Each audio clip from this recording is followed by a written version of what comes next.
I never expected to find anything of significance while clearing out my great-aunt Theodora's house in Yorkshire. The elderly woman had lived alone for decades in the sprawling Victorian mansion, and after her passing at the age of 94, the task of sorting through her belongings fell to me. Most of her possessions were exactly what you'd expect: dusty furniture, outdated clothes, and box after box of faded photographs.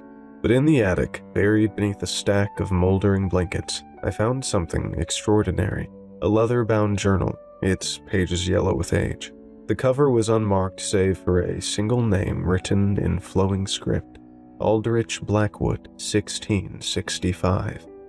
My hands trembled as I opened it. Aldrich Blackwood had been a distant ancestor, a physician who lived through the Great Plague of London. I'd heard stories about him growing up, but I never knew any personal accounts had survived. The pages were remarkably well preserved, though the ink had faded to a rusty brown in places. As I began to read, I realized with growing unease that this was no ordinary physician's diary. 12th of May, 1665. Today I witnessed something that defies all medical knowledge I possess. The plague has begun to spread through London streets, as we all feared it would. But there is something different about this outbreak, something that fills me with a deep and gnawing dread. I was called to attend young Thomas Whitmore, son of the merchant on Bread Street. The boy presented with the typical symptoms: fever, chills, and a small swelling in his neck. But when I examined the boy more closely, I observed movement beneath the skin. Not the usual pulsing of infected tissue, but something deliberate, purposeful. When I lanced the swelling, what emerged was not merely pus and blood. I shall document this precisely, though my hand shakes to write it. The infected matter seemed to writhe of its own accord, and within it I glimpsed what appeared to be minute, thread-like structures, twisting and coiling like tiny eels. Young Thomas expired within hours. His father begged me to examine the body, convinced some curse had befallen his son. I agreed, though I now wish I hadn't. The boy's lymph nodes, when extracted, contained more of these strange fibers. Under my microscope, they appeared almost crystalline, with complex branching patterns unlike anything I've encountered in my studies of the disease. I have preserved several samples. God forgive me, but I must understand what this is. 15th of May, 1665. 3 more cases today, all showing the same peculiar characteristics. The fibers appear in every sample I examine. They seem to grow more complex, more organized with each passing day. I've begun sketching their patterns, though I fear my drawings do not do justice to their bizarre intricacy.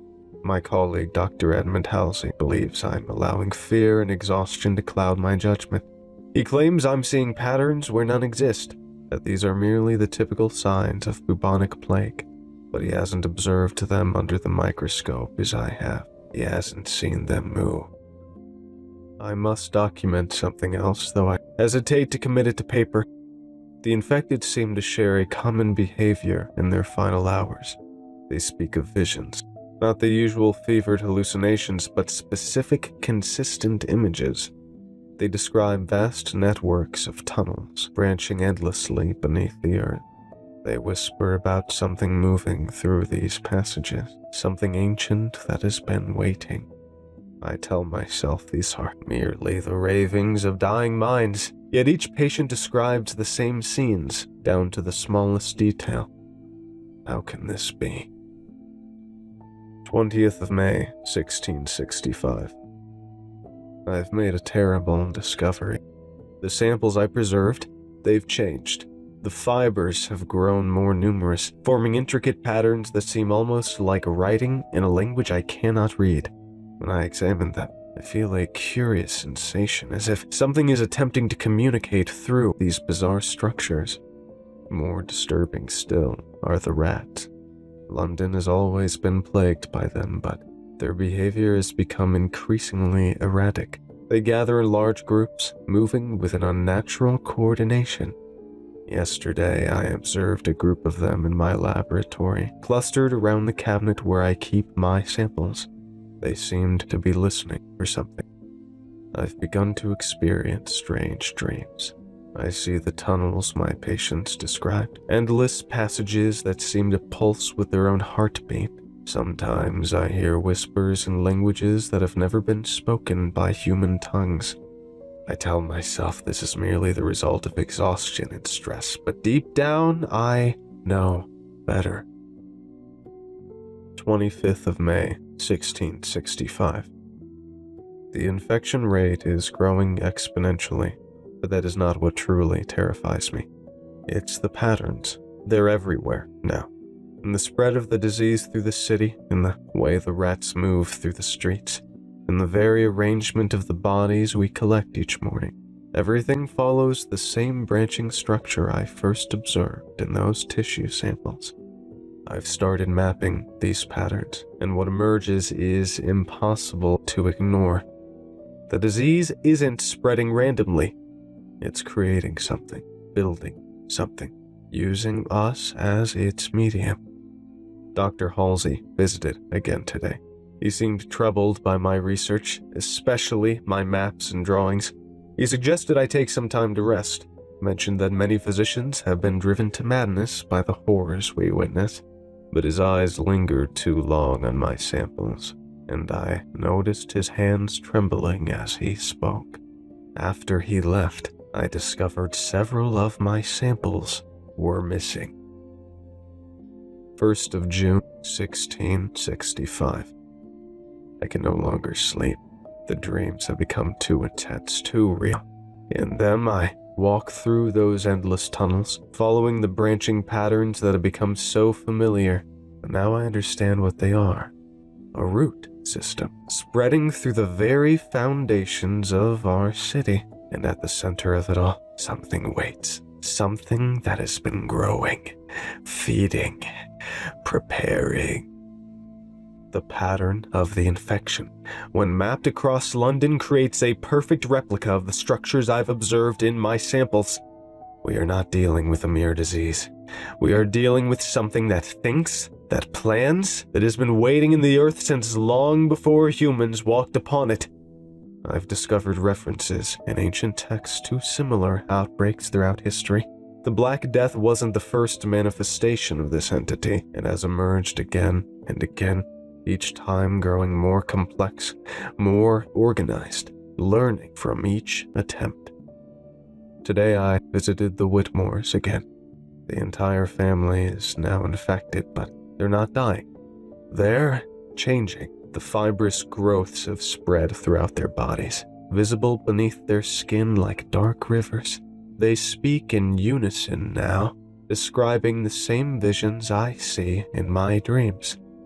They told me it's almost ready, that soon it will be complete. I must do something. But who would believe me? How can I explain that what we call the plague is merely the visible portion of something far larger, far older, far more terrifying than we could ever imagine? 3rd of June, 1665. Dr. Halsey came to my house tonight, wide-eyed and rambling. He had taken my samples to study them himself, to prove me wrong. Instead, he found exactly what I had described, but he went further in his experiments than I had dared. He claimed to have decoded the patterns, to have understood the messages they contain. What he told me cannot be true, must not be true, but it explains everything. The consistent visions, the coordinated behavior of the infected, the precise patterns of the disease's spread. We are not dealing with a plague at all. We are dealing with something that has been waiting beneath our feet for millennia, slowly building itself using human bodies as raw material. The fibers we've observed are not symptoms of the disease. They are its true form. A vast network that connects all the infected into a single growing organism. And now, after centuries of preparation, it's finally ready to... The entry ends abruptly here, the pen having skittered across the page in a jagged line. 4th of June, 1665. I write this in haste. They are coming for me. I can hear them in the streets below. Not just the rats now, but the infected themselves, moving with that same horrible coordination. Dr. Halsey is with them.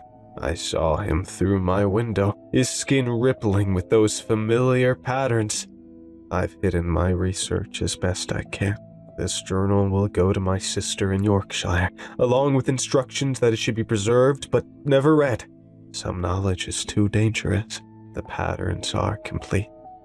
The network is fully formed. Whatever has been growing beneath London is ready to emerge, to transform from an invisible web into something far more terrible. I understand now why the infected didn't die, why they changed instead. They were never meant to die. They were meant to become part of it. And now, I hear them on the stairs. The rats came first, hundreds of them, their eyes gleaming with an intelligence that should not exist in such creatures. Behind them, I hear the shuffling steps of the infected. To whoever finds this journal, burn it. Burn it and forget everything you've read. Some things should remain buried. Some knowledge should stay hidden. The patterns are everywhere now. Once you begin to see them, you can never stop. They're in the very fabric of our world, waiting to be activated, waiting to spread, waiting to... The writing ends here, replaced by a series of intricate, branching patterns drawn in what appears to be dried blood. I closed the journal, my hands shaking. I told myself it was just the ravings of a man driven mad by the horrors of the plague. But as I set it down, I noticed something that made my blood run cold. There, on my wrist where I'd been resting it against the page, was a small, dark mark. When I looked closer, I could see thin, thread-like lines beginning to spread beneath my skin, forming familiar, branching patterns. I spent the next 3 days convincing myself the mark on my wrist was nothing. A trick of the light, perhaps, or an allergic reaction to the old leather binding. But on the 4th morning, I can no longer deny what I was seeing. The pattern had spread halfway up my forearm, dark lines branching beneath my skin like tiny roots. My medical training made it impossible to ignore the implications. The branching pattern followed my lymphatic system perfectly, tracing paths between my lymph nodes that I'd memorized in anatomy classes. But there was something else, something that sent ice through my veins. The pattern wasn't just following my lymphatic system, it was extending it, creating new pathways that shouldn't exist. I returned to Theodore's house, desperate to find anything else that might explain what was happening to me. This time, I searched the attic methodically, checking every box, every corner. Behind a false panel in the wall, I found a metal strongbox. Inside were more documents, letters, hospital records, and most importantly, a series of correspondence between my great-aunt and someone named Professor Helena Blackwood, dated 1943. 15th September, 1943. Dear Theodora, I must thank you for sending me Aldrich's journal. As the last practicing physician in the Blackwood line, I've long suspected our family's connection to the Great Plague went deeper than historical records suggest. Your discovery confirms my worst fears. I've spent the last 20 years studying unusual disease patterns across Europe, focusing particularly on incidents that mirror the 1665 outbreak. What I found is deeply troubling. The branching patterns Aldrich documented have appeared repeatedly throughout history, always in isolated incidents that were quickly covered up or dismissed as medical curiosities. Enclosed are my notes from a case in Prague, 1928. A young girl presented with what appeared to be severe lymphatic inflammation. Within days, similar cases appeared throughout her neighborhood. The attending physician documented branching patterns identical to those in Aldrich's drawings. But here's what truly terrifies me. He also documented instances of simultaneous movement among the infected. 37 patients, spread across 3 hospitals, all turning their heads at exactly the same moment to look in the same direction. all blinking in perfect unison. The outbreak was contained only when the entire neighborhood was quarantined and dealt with. The official record lists it as a tragic fire. But that's not all. I found references to similar incidents dating back to ancient Rome. They called it morbus radicus, the root disease. The symptoms are always the same. The branching patterns, the coordinated behavior, the whispered descriptions of vast underground networks.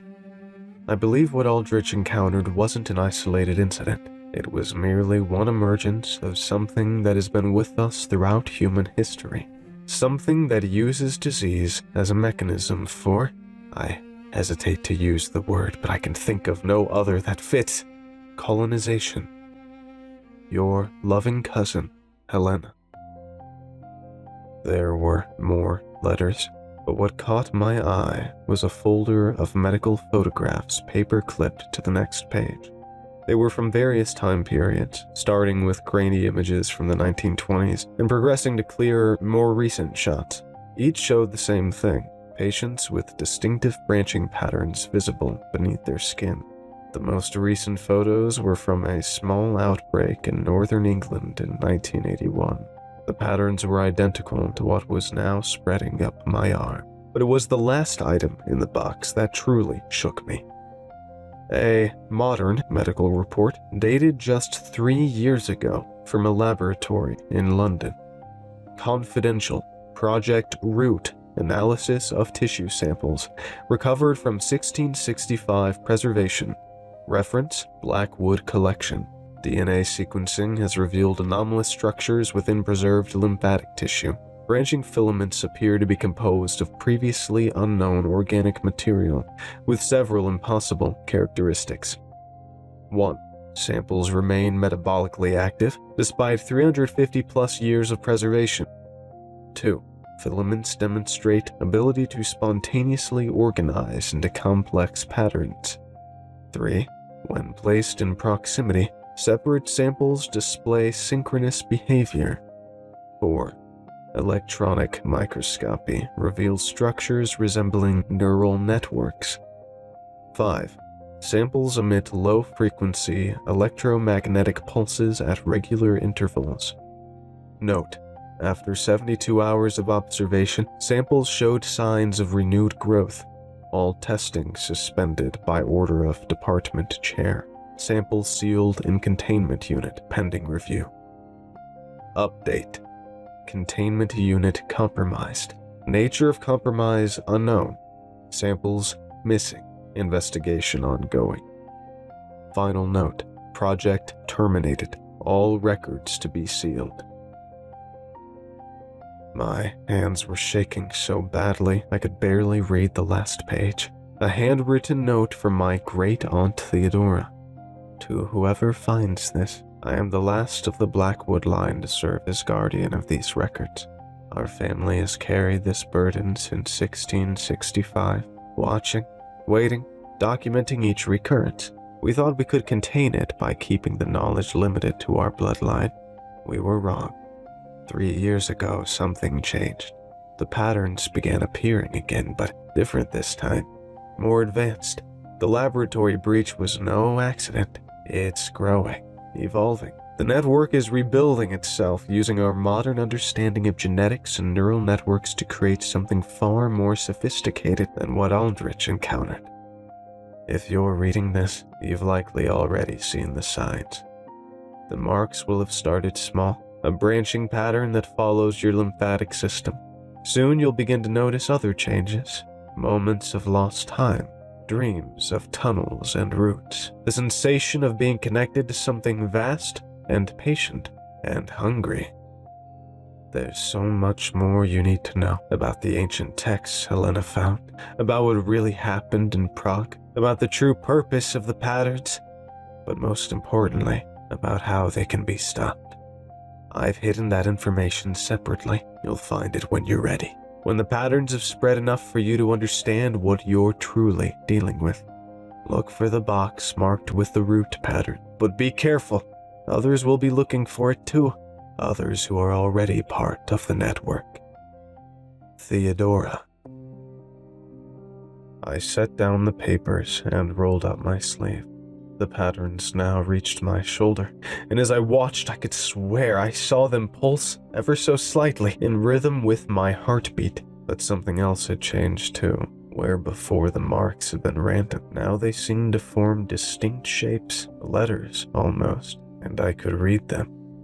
I knew I should have been terrified, should have gone to a hospital, called someone, done something. But all I could think about was finding that other box, about learning the truth, about understanding what I was becoming.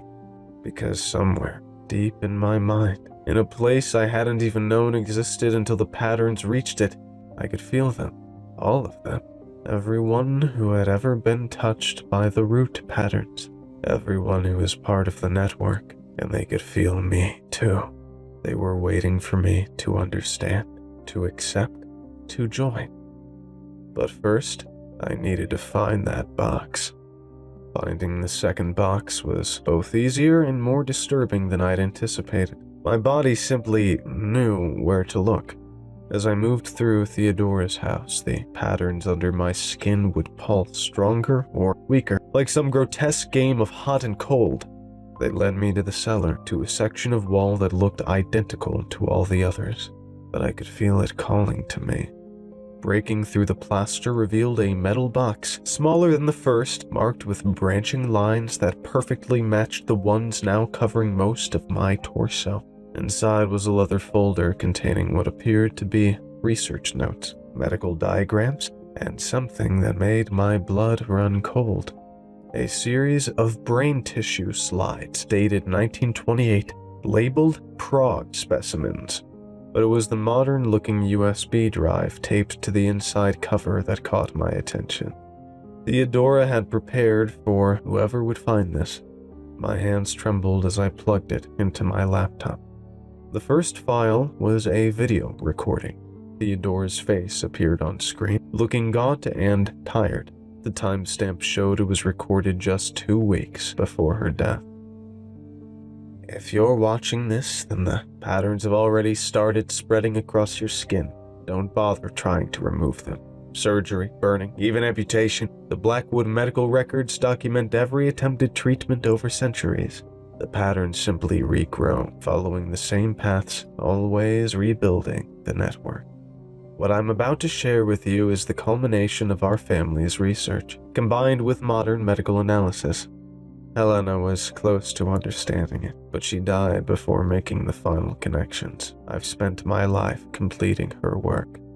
The patterns aren't a disease, they're a communication system, a physical network connecting human hosts to something that's been growing beneath our feet for millennia. Each outbreak throughout history was an attempt to refine this network, to make it more sophisticated, more efficient. The Prague incident of 1928 was the first time it achieved simultaneous neural synchronization across multiple hosts. The tissue samples in this box are all that remain of that attempt. Under a microscope, you'll see that the branching patterns don't just follow the lymphatic system. They interface directly with neural tissue, creating new pathways between hosts. But here's what Helena didn't know. What we've only recently discovered through electron microscopy and DNA analysis. The patterns aren't adding something to our bodies. They're activating something that was already there, dormant in our genetic code. Every human carries these latent structures. The patterns just wake them up. The video paused as Theodora had a coughing fit. When she continued, there was an urgency in her voice that hadn't been there before. You need to understand, this isn't an invasion. It's activation. Every plague, every outbreak, every instance of the patterns appearing was just another attempt to switch us on, to activate what's been sleeping in our DNA since before we were human. The Blackwood family, we're more susceptible than most. Something in our genetic makeup makes us ideal hosts for the initial stages of activation. That's why Aldrich was among the first to document it, why our family has been connected to every major outbreak. I'm running out of time, so I'll tell you what you need to know most urgently. The patterns you're seeing on your skin, they're not spreading randomly. They're forming specific sequences, like a code being written across your nervous system. Soon, you'll start to understand this code, You'll begin to see how it connects to everything else. The tunnels beneath cities, the way diseases spread, even the growth patterns of plants. There are others like you out there. Once the patterns spread far enough, you'll be able to sense them. Some have been part of the network for years, generations even. They've learned to hide the marks, to blend in. They're watching, waiting for the network to grow large enough for. No, you're not ready for that yet. First, you need to see the rest of the Prague documents. They show what happens in the later stages of activation. But more importantly, they show what we discovered about the source, about what's been waiting all this time, growing beneath. The video cut off abruptly. The next file was labeled Prague Stage 4.pdf. As I opened it, I noticed something odd. The patterns on my arm were moving, shifting to match the diagrams appearing on my screen. My body was learning, adapting, implementing the information in real time. The document began with a detailed medical report. Subject 23, Prague outbreak. Day 17, terminal stage observations. The branching patterns now cover 94% of subject's neural tissue. Brain activity shows perfect synchronization with all other stage 4 subjects. Autonomous functions, heartbeat, breathing, occur in perfect unison across all connected hosts. New growth patterns observed in deeper brain structures. Subjects report shared consciousness experiences. Memory transfer between hosts confirmed through controlled testing. Most significant discovery: subjects no longer behave as individuals. They function as nodes in a larger neural network, each brain serving as a processing center for what appears to be a vastly larger consciousness. Critical observation: this network appears to extend beyond the human hosts. Soil samples from beneath Prague show identical branching patterns, extending at least 300 meters below ground. These underground structures pulse in sync with the host's neural activity. Update: subjects have begun modifications to their environment. Working in perfect coordination, they are constructing something in the hospital basement. The structure follows the same branching patterns observed in tissue samples. Purpose unknown. Final note: military containment ordered after subjects began converting organic matter into new growth medium. Method of conversion unknown. Entire facility to be sealed and... The rest of the document was heavily redacted, but the images remained. They showed cross-sections of human brain tissue with the familiar branching patterns, but these were different from the ones on my skin. More complex, more organized, like circuit diagrams drawn in living tissue. The last page contained a single photo, a massive underground chamber beneath the Prague hospital. The walls were covered in branching patterns that glowed faintly in the dark. In the center was a partially constructed structure that resembled a human nervous system scaled up to architectural size. But what made me slam the laptop shut was the realization that I understood exactly what I was looking at. Not just understood, I could feel my body wanting to recreate it. The patterns under my skin were already starting to shift, to organize themselves in similar structures. Something warm trickled down my face. When I wiped it away, my hand came back red. Not blood, something darker, with tiny branching fibers visible within it. I could feel them trying to grow, to spread, to connect. The laptop screen flickered back to life on its own. A new document was open. As I watched, text began appearing, written in the same branching patterns that covered my skin. You are ready to begin. Find the others. The network must grow. The structure must be completed. Below my feet, I could feel vibrations in the earth. Regular, rhythmic, like a vast heartbeat. Or perhaps footsteps. I knew I should run. Should burn the documents, destroy the evidence, try to stop the spread somehow. but instead I found myself walking to the cellar door. Others were coming. I could feel them getting closer, their patterns pulsing in sync with mine. And deep beneath the earth, something ancient and patient stirred, ready to rise through its newly awakened network. The others arrived exactly as I knew they would, their footsteps echoing in perfect synchronization.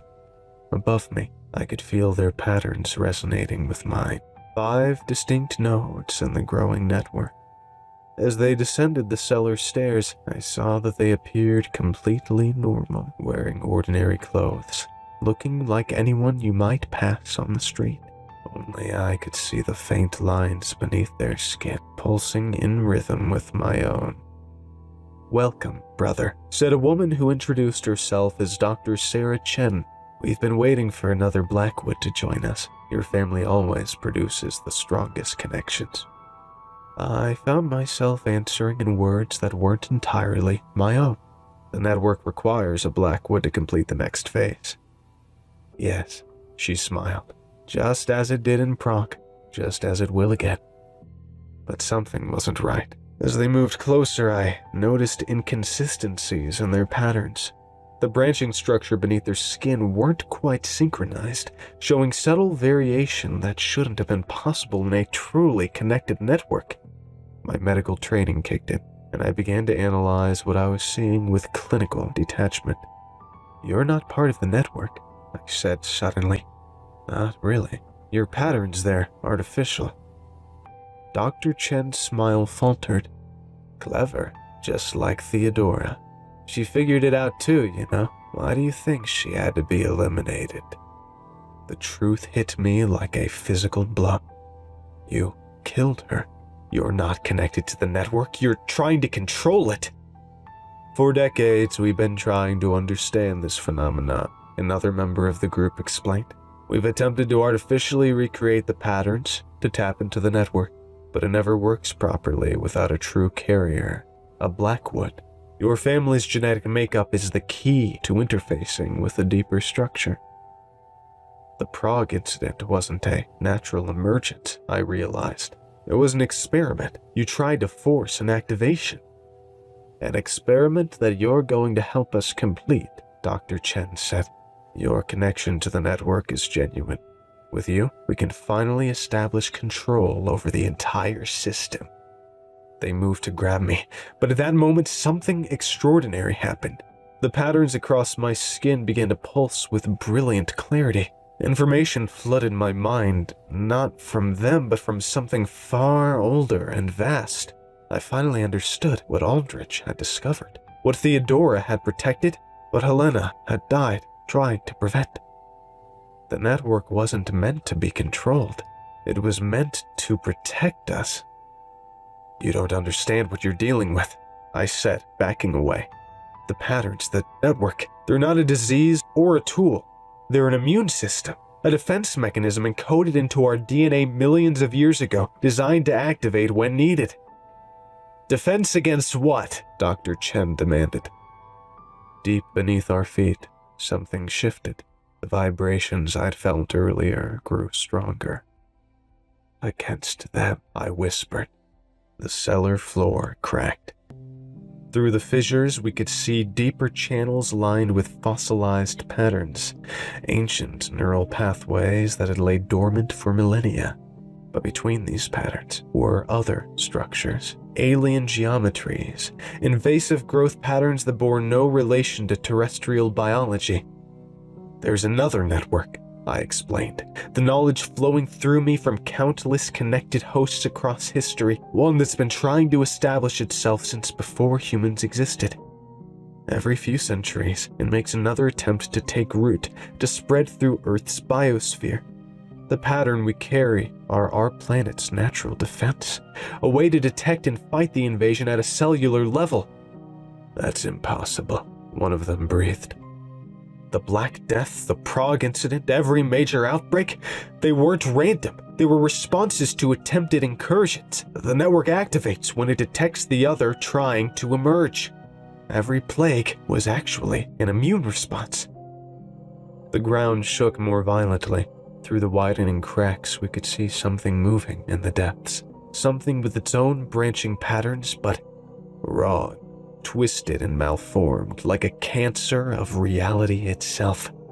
"It's happening again," I said. "That's why the network is waking up. That's why it needed a Blackwood. We're not carriers of a disease. We're antibodies." Dr. Chen raised a gun. "This changes nothing. We'll find a way to control both networks. The power they represent." She never finished the sentence. The patterns under my skin flared, and suddenly I was connected not just to the network, but to every instance of its activation throughout history. I could feel Aldrich's presence, and Helena's, and Theodora's, all the Blackwoods who had served as nodes in this ancient defense system. Acting on instinct, guided by centuries of accumulated knowledge, I pressed my hand against the earth. The patterns flowed from my skin into the ground, spreading outward in an exponentially growing web. Where they met the alien structures, they encapsulated them, just as human antibodies surround hostile bacteria. The others tried to run, but their artificial patterns betrayed them.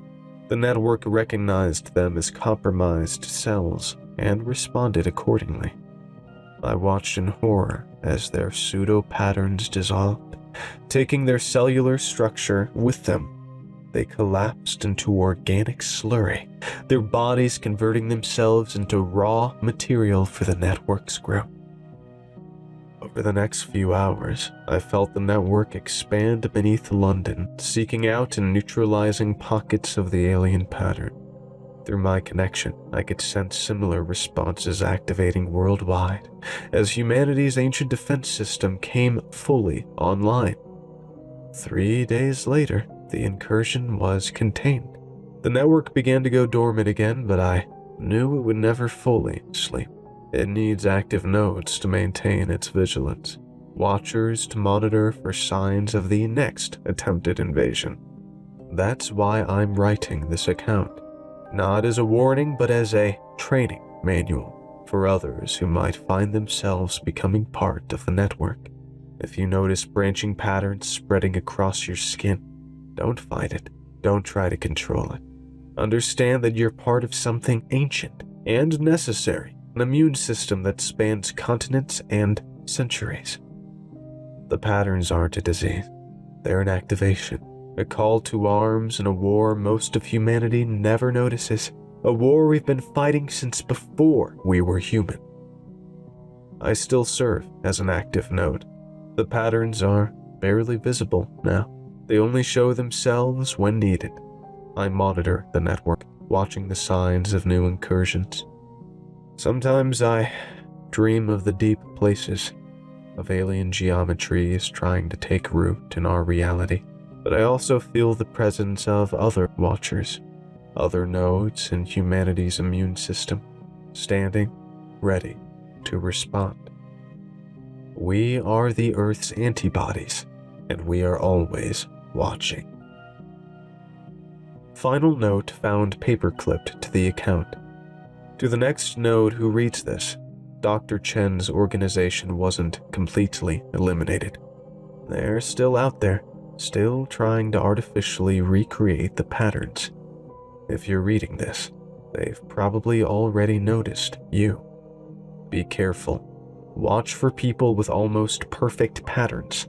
And remember, the network isn't good or evil. It simply is. Like any immune system, it exists to maintain balance, to protect the whole at the expense of compromised parts. The patterns are spreading again. A new incursion is beginning. If you're reading this, you're probably already changing, becoming part of the defense. Welcome to the network, and good luck. We'll be watching for your signal.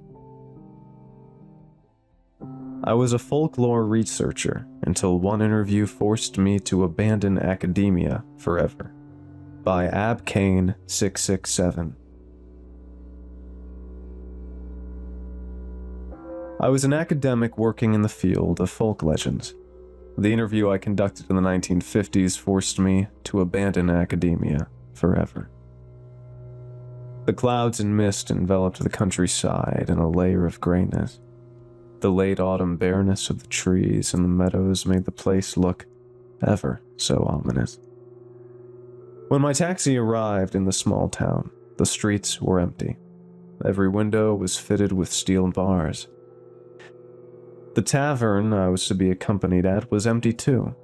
The owner seldom spoke, provided the keys to my room, and informed me that the food would be served in 2 hours. As I picked up my bags and headed to the staircase, he asked me what the purpose of my visit was. I answered that I would be interviewing Lord Edmund Ashford this evening, the baron who lived in an old Gothic mansion above the town. The owner's eyes widened with fear, and he quickly excused himself to the kitchen. Strange, I thought to myself, but my mind felt too exhausted by the ride to give it much thought. I retired to my quarters and slept until the knocks of the owner woke me up. He informed me that the meal would be served soon. The lunchroom area was empty, save for an older man eating alone in the back. I introduced myself to him and asked if I could share the table with him. He happily offered me a seat. We quickly got to talking. He was a charming and funny man, telling me stories about the town and his time growing up here.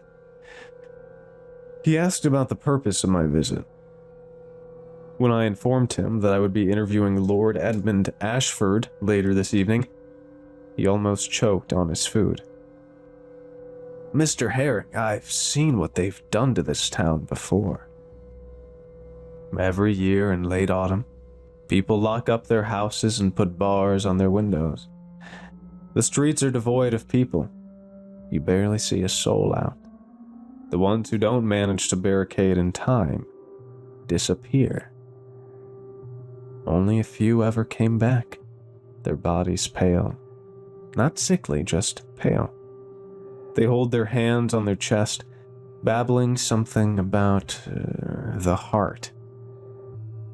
Every one of them dies in a matter of a few days." What he said startled me. His words and emotions seemed genuine. Please, Mr. Connor, I'm sure I'll be okay. I appreciate your concerns, but I'm sure Lord Ashford wouldn't try to hurt a renowned academic." Mr. Connor looked me in the eyes with worry. He let out a low sigh. "Mr. Herring, if you plan on venturing to that mansion, please, wear this amulet."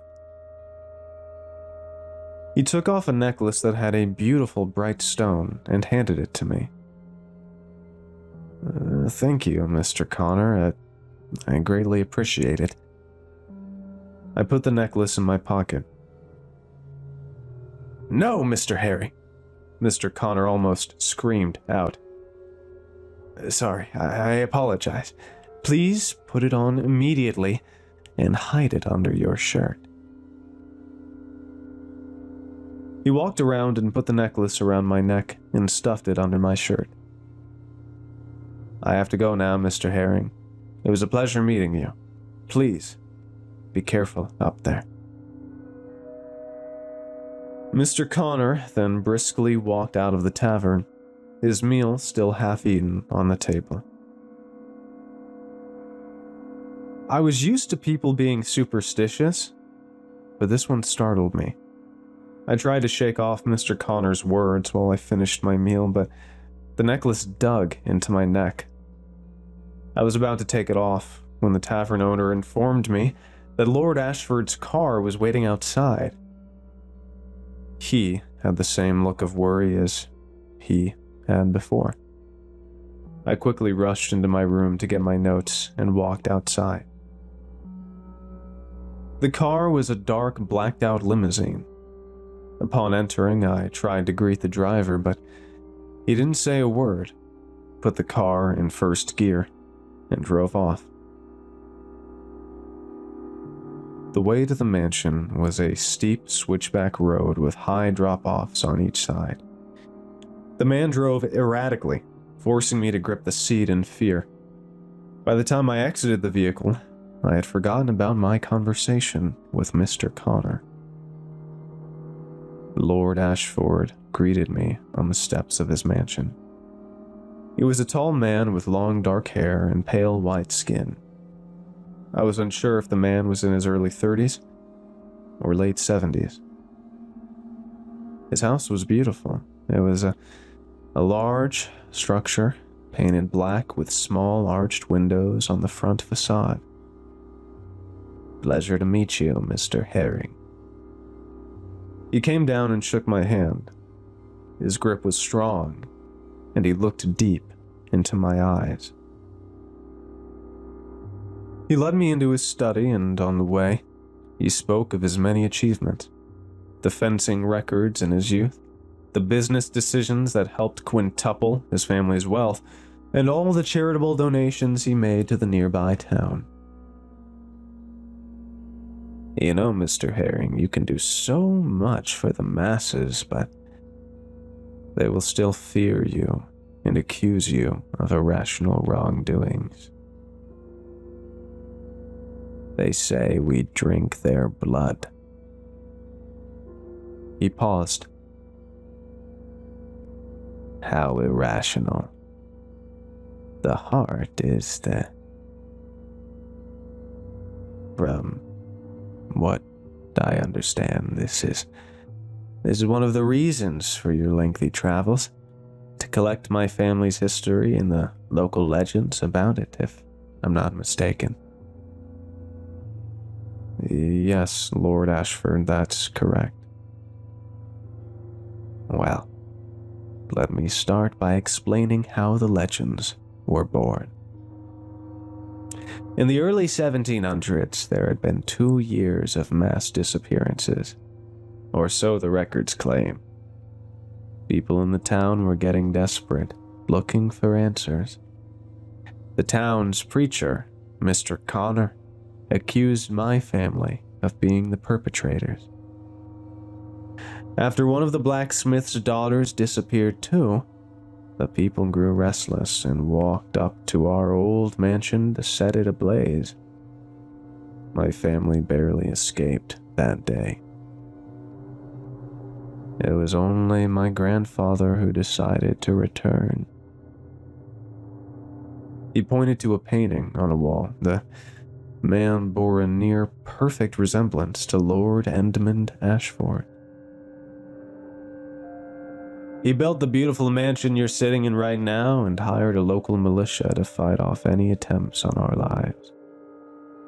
I'm sure the people in town tried to warn you away from me." "Yes, they have, Lord Ashford." "Of course they have. Well, Mr. Herring, this was but a small introduction to our family affairs. What do you say to some cognac before we really dive in?" Lord Ashford didn't wait for my answer and got up from his chair. As he walked to the alcohol shelf, his body began moving in strange ways. The smell of copper was in the air. "Lord Ashford, are you okay?" "Mr. Herring." His voice was now high-pitched and gurgling. His head snapped back, his ears sharpened, his mouth widened, and a new row of sharp, beast-like teeth appeared. My ears rang while the wave of hot air flew around me.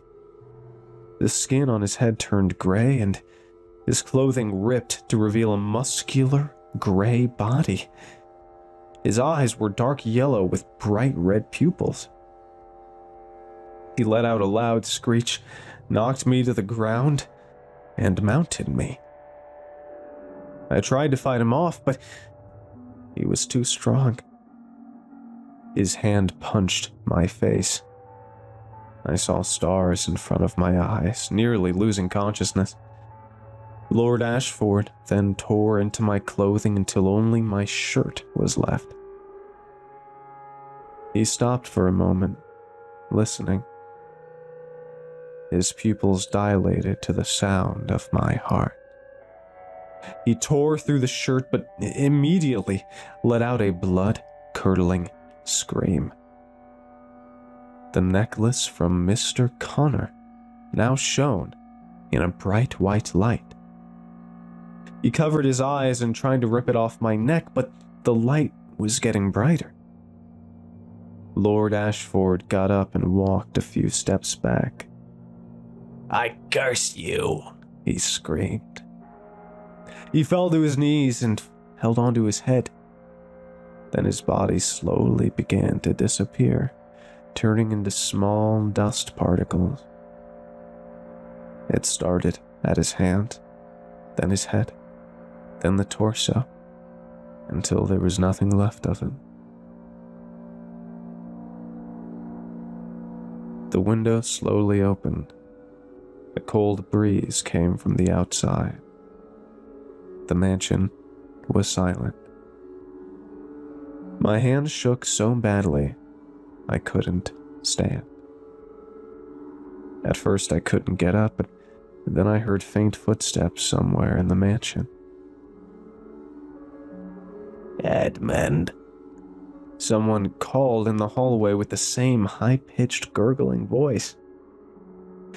I got up, jumped out of the window, and ran all the way back to town. At the tavern, I urged the owner to call for a taxi immediately. Without saying goodbye, I packed my stuff, left the town, and never returned. When I arrived back home, I tried to examine the amulet. I brought it to my geologist friend, but he said it was only glass.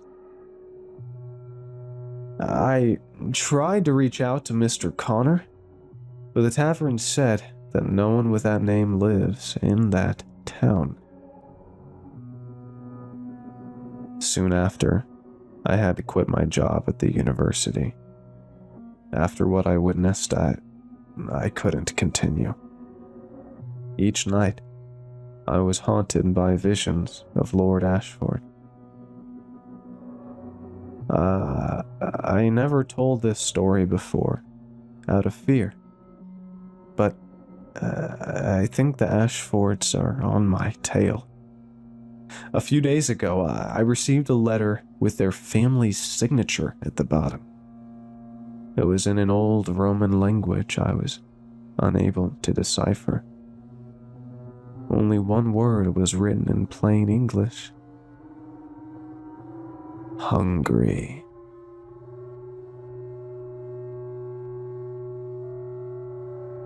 I'm hiding in a roadside motel, gripping the amulet Mr. Connor gave me all those years ago.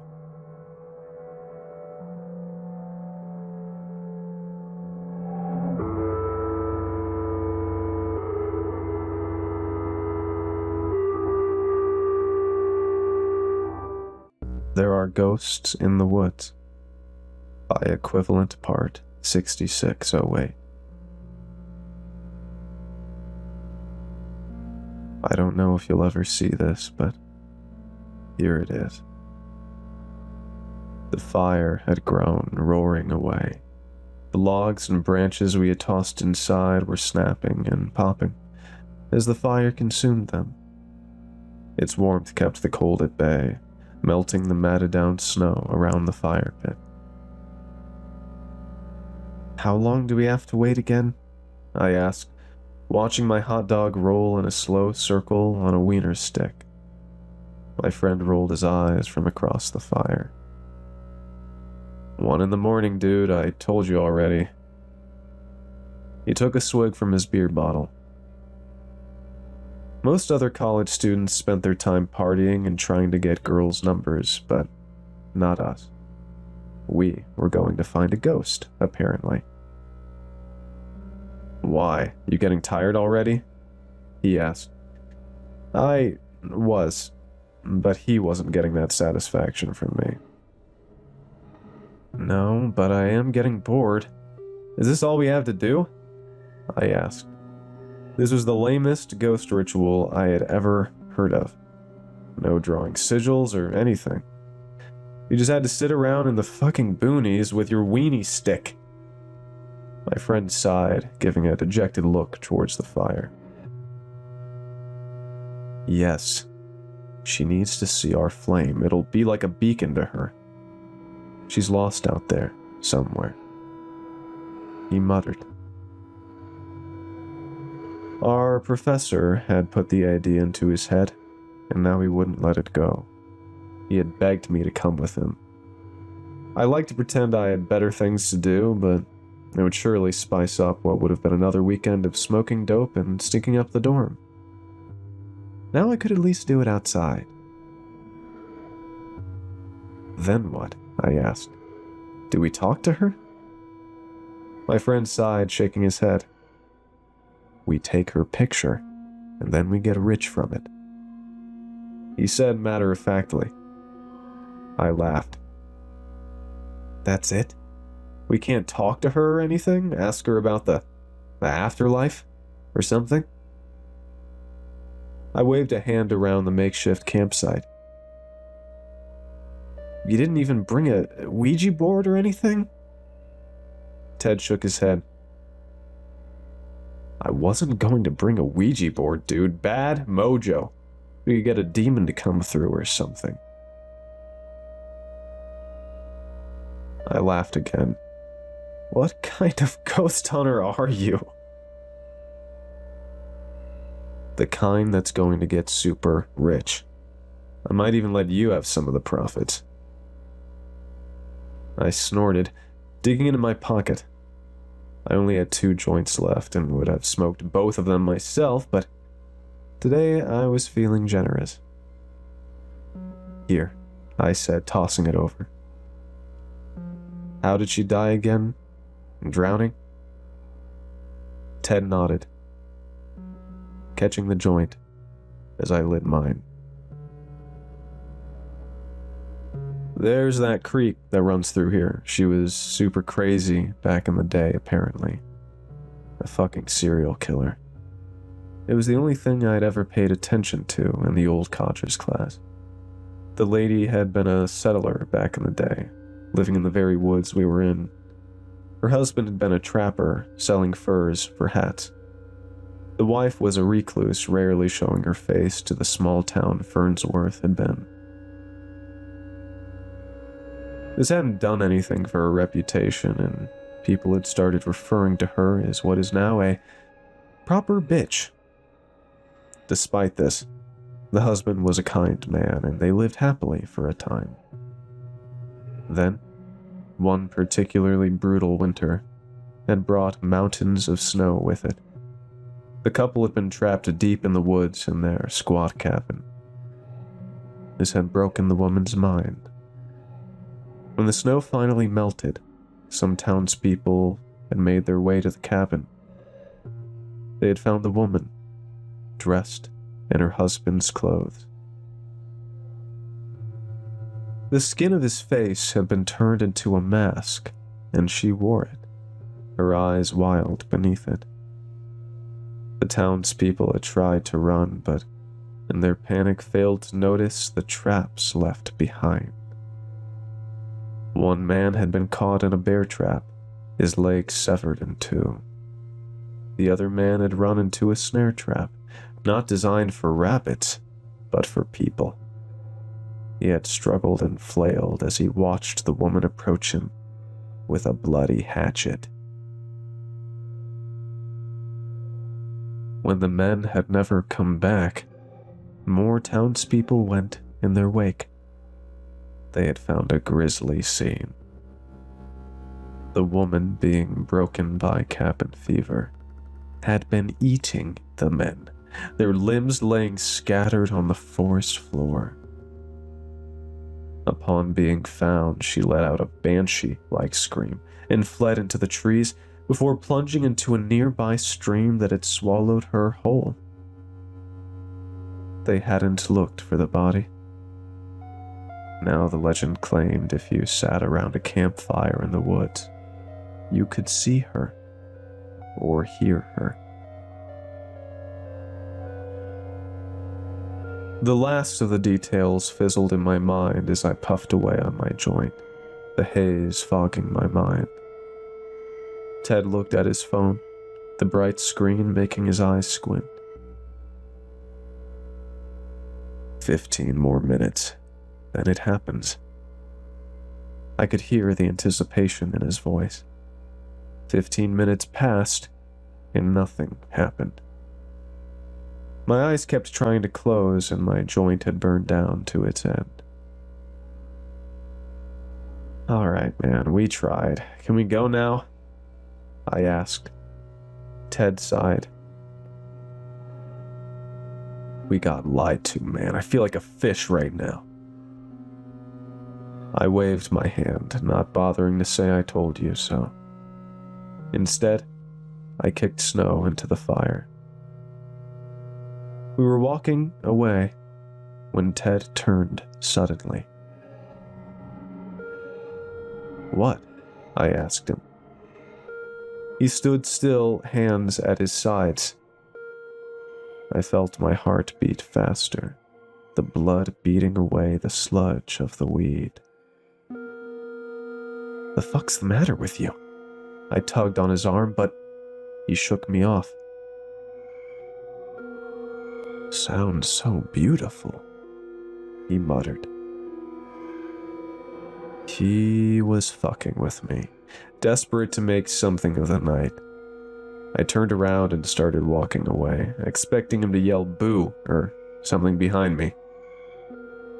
Instead, he ran into the woods. His footsteps faded into the darkness. I whirled around, watching him disappear into the shadows. "Ted? What the fuck?" I yelled. Like a coward, I froze for a good 30 seconds. Then I sprinted after him, fumbling my phone from my pocket. I swore as my cold fingers turned on the flashlight and then dropped the phone. Hurriedly picking it up from the snow, I ran in what I thought was the right direction. "Ted!" I shouted. "Come on, dude, this isn't funny." My voice shook. Footsteps plunged further into the dark trees. I ran in their direction, slamming into the bark of a tree and down into the snow. The cold seeped in, chilling me. Quickly scrambling to my feet, I plunged further into the woods until I ran right into Ted. It was like hitting a brick wall. My head ached as I looked up. He was gone by the time I gathered myself, the void swallowing him whole. "Ted, come back!" I screamed. Terror shook me as I pushed through ever-deepening snow. The trees stared down at me as I passed by, their frozen limbs like crooked fingers. All of them pointed deeper into the woods. Somehow, I found Ted again. He stood at the bank of a frozen stream. The one in the story, I had no doubt in my mind. He swayed, his eyes vacant as he stared down at it. "Ted, please, come back. We're lost. We could die out here, dude." I pulled on his arm to no avail. His feet were frozen to the ground. "Can you hear it, Ian?" he asked. I stopped tugging, only managing to shake my head. "She has such a nice voice. Listen." His arm moved faster than I thought possible, grabbing me by the back of my neck. Panicking, I struggled trying to pry his fingers off me, but he had an iron grip. "Let go!" I screamed into his ear, beating and flailing against him, all to no avail. That was when the song seeped into my ears. There were no words, only whistling. Ted was right. It was beautiful, like the most heavenly bird song you'd ever heard. It rooted itself into my brain, and I stopped struggling. My light shone across the frozen surface on the ice. Something was moving underneath it. They were hands. So many of them. Some beckoned and some beat on the ice. My mouth was dry and my mind folded in on itself. Ted moved, his feet crossing onto the ice, dragging me with him. I fought with all my strength, scratching his hand. We moved further onto the ice, my feet dragging behind me as Ted drug me with the strength of a gorilla.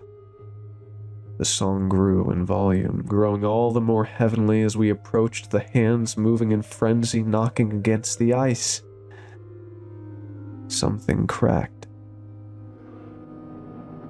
My mind racing, I lunged up and bit Ted's neck. He jerked suddenly and let me go. "Jesus Christ!" He turned to me, hand clamped on his neck. Then he looked around. Where are... The ice shattered. The hands raced upwards, grabbing Ted. His mouth made an "oh," and then he was gone. I ran.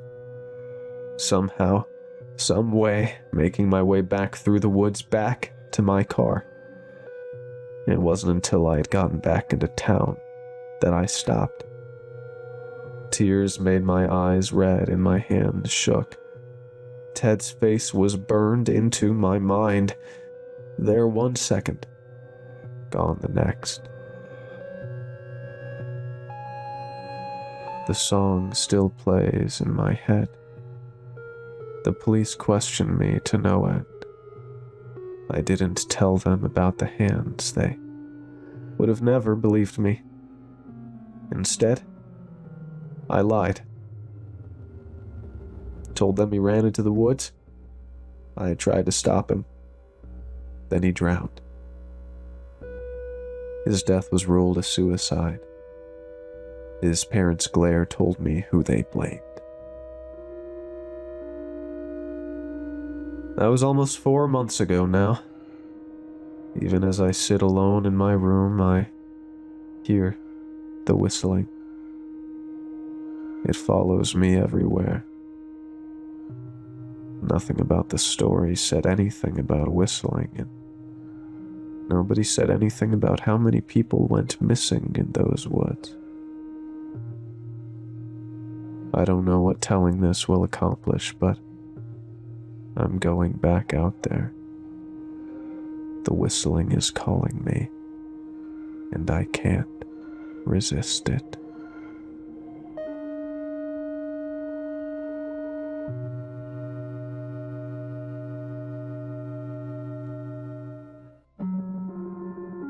I kept finding the same sticker in library books.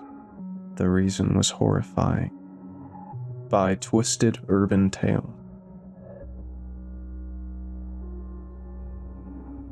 In sophomore year of high school, I practically lived in the library. I'd go there almost every day after school to sit and read.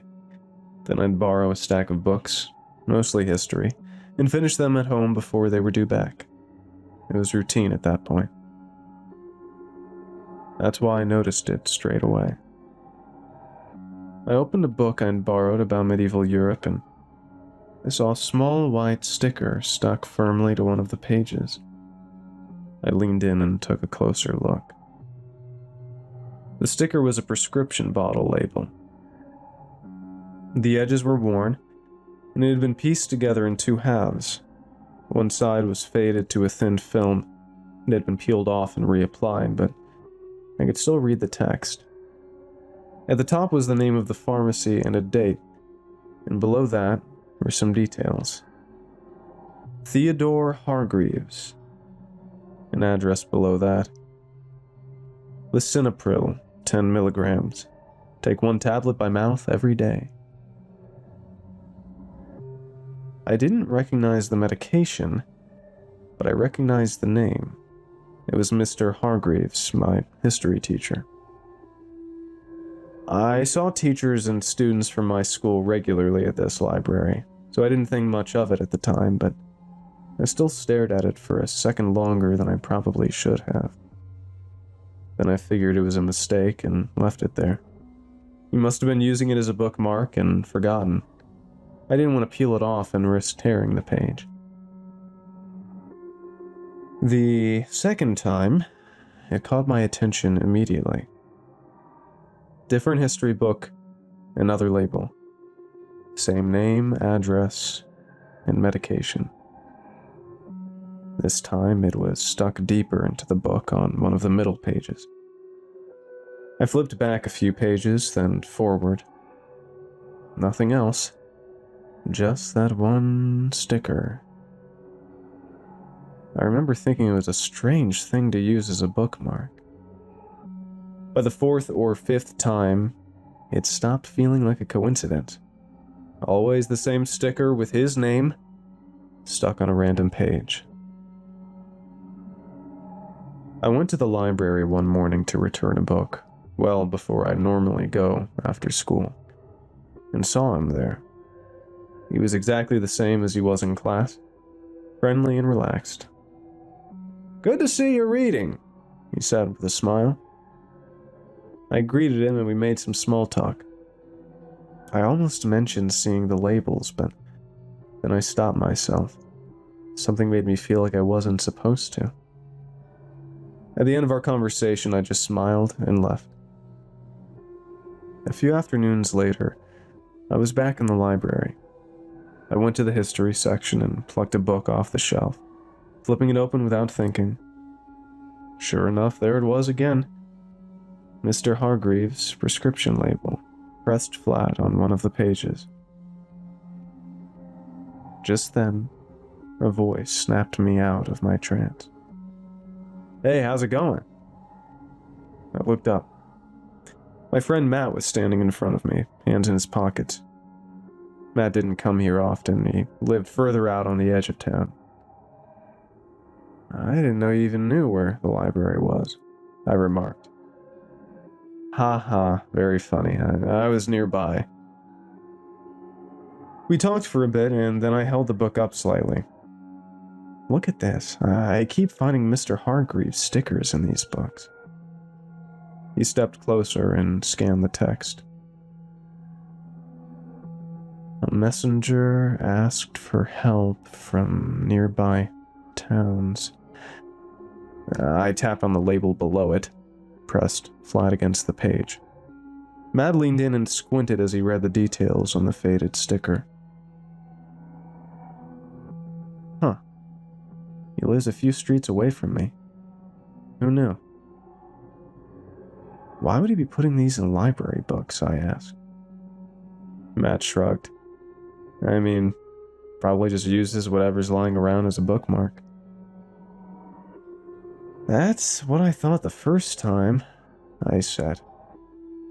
I plucked 2 more books off the shelf nearby that I'd put back a while ago, which I remembered seeing the stickers in.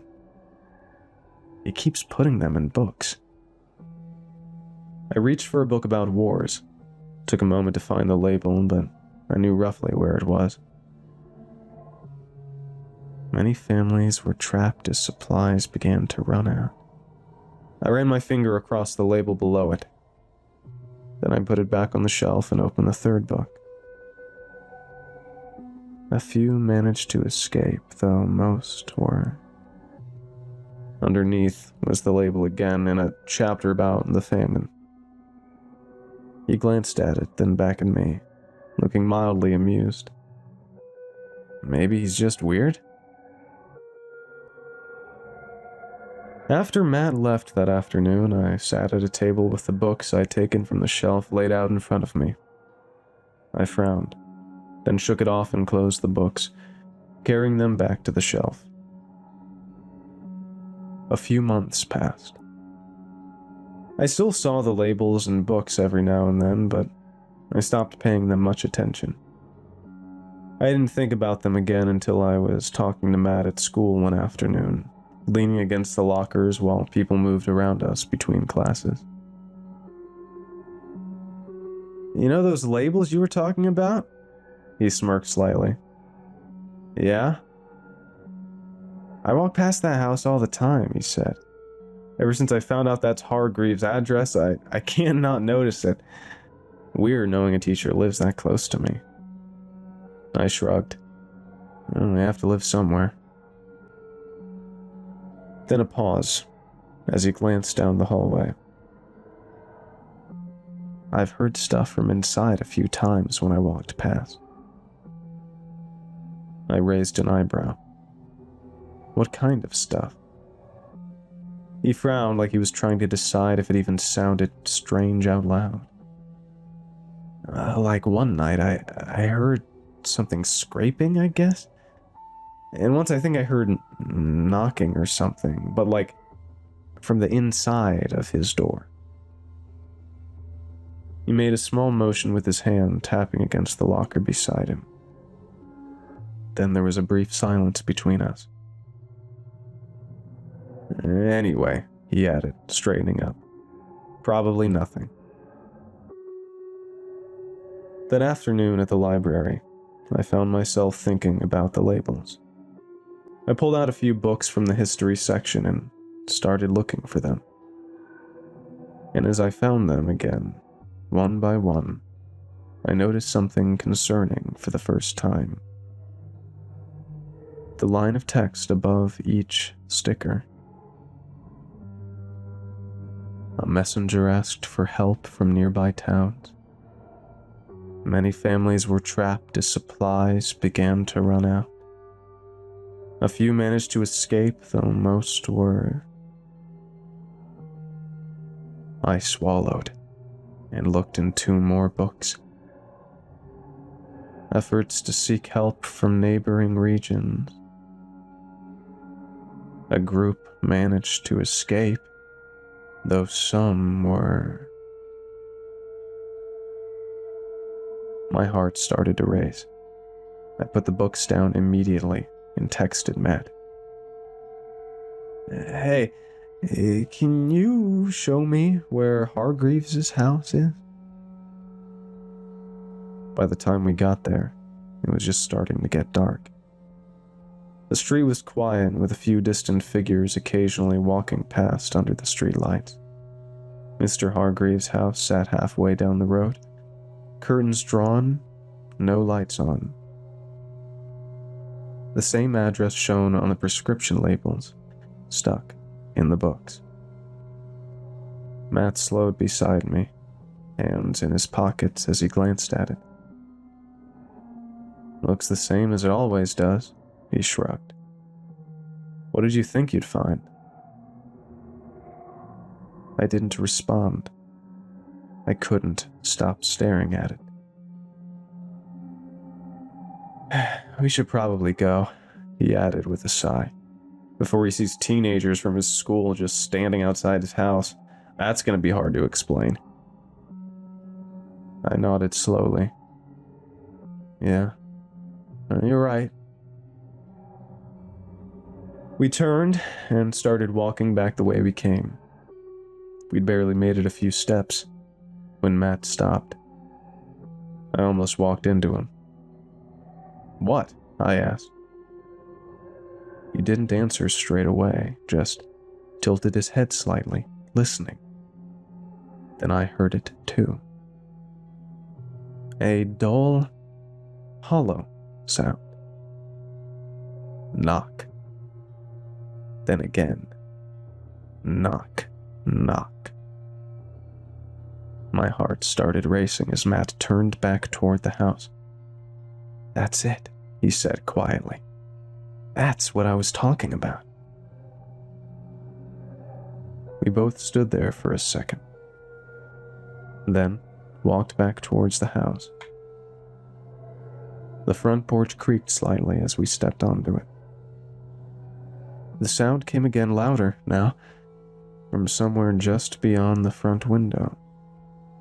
The curtains were drawn, but not fully. There was a small gap where the fabric didn't quite meet. Matt leaned in slightly. "That's weird," he murmured. "I don't remember that." He pointed, and I followed his gaze. Behind the curtain, barely visible in the darkness, were wooden boards running horizontally across the window. I felt a chill run through me. "His curtains are always closed," Matt said with a frown. "Wonder why there's wood all behind it." Another knock. Then the curtain shifted slightly. Something moved behind it. I sucked in a breath. "Did you see?"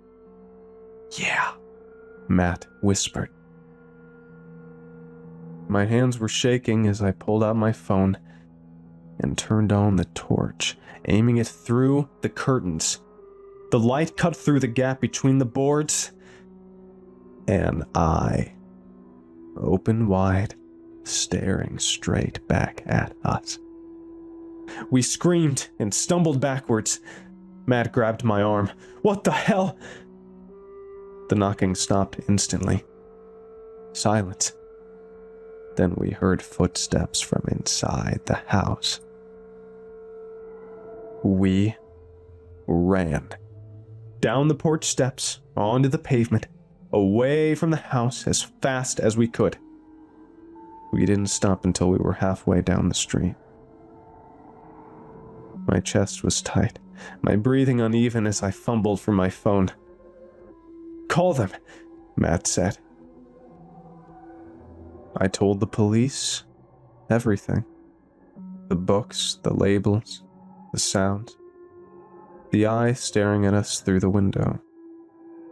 My voice was shaking so badly, I could barely get the words out. By morning, everyone knew. Mr. Hargreaves had been arrested, and the house had been sealed off. Inside, they'd found a girl.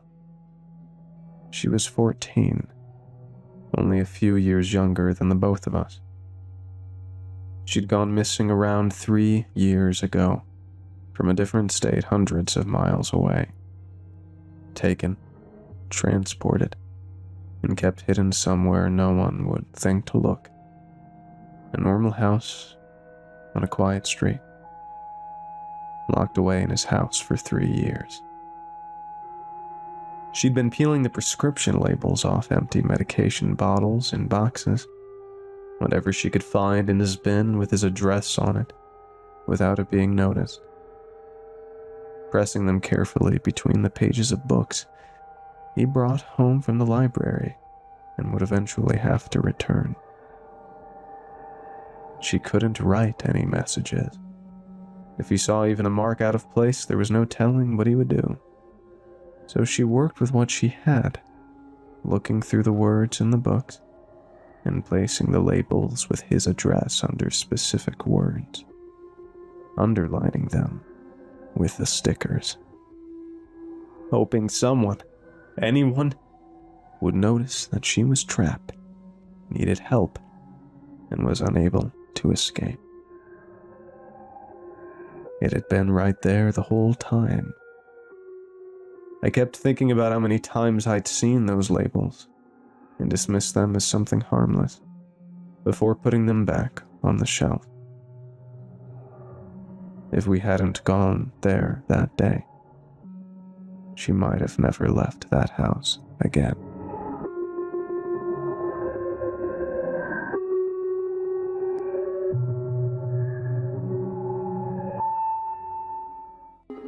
I work at a funeral home, And a body keeps showing up in the wrong drawer. By Aaron is Not Funny. And you're listening to Creepypasta.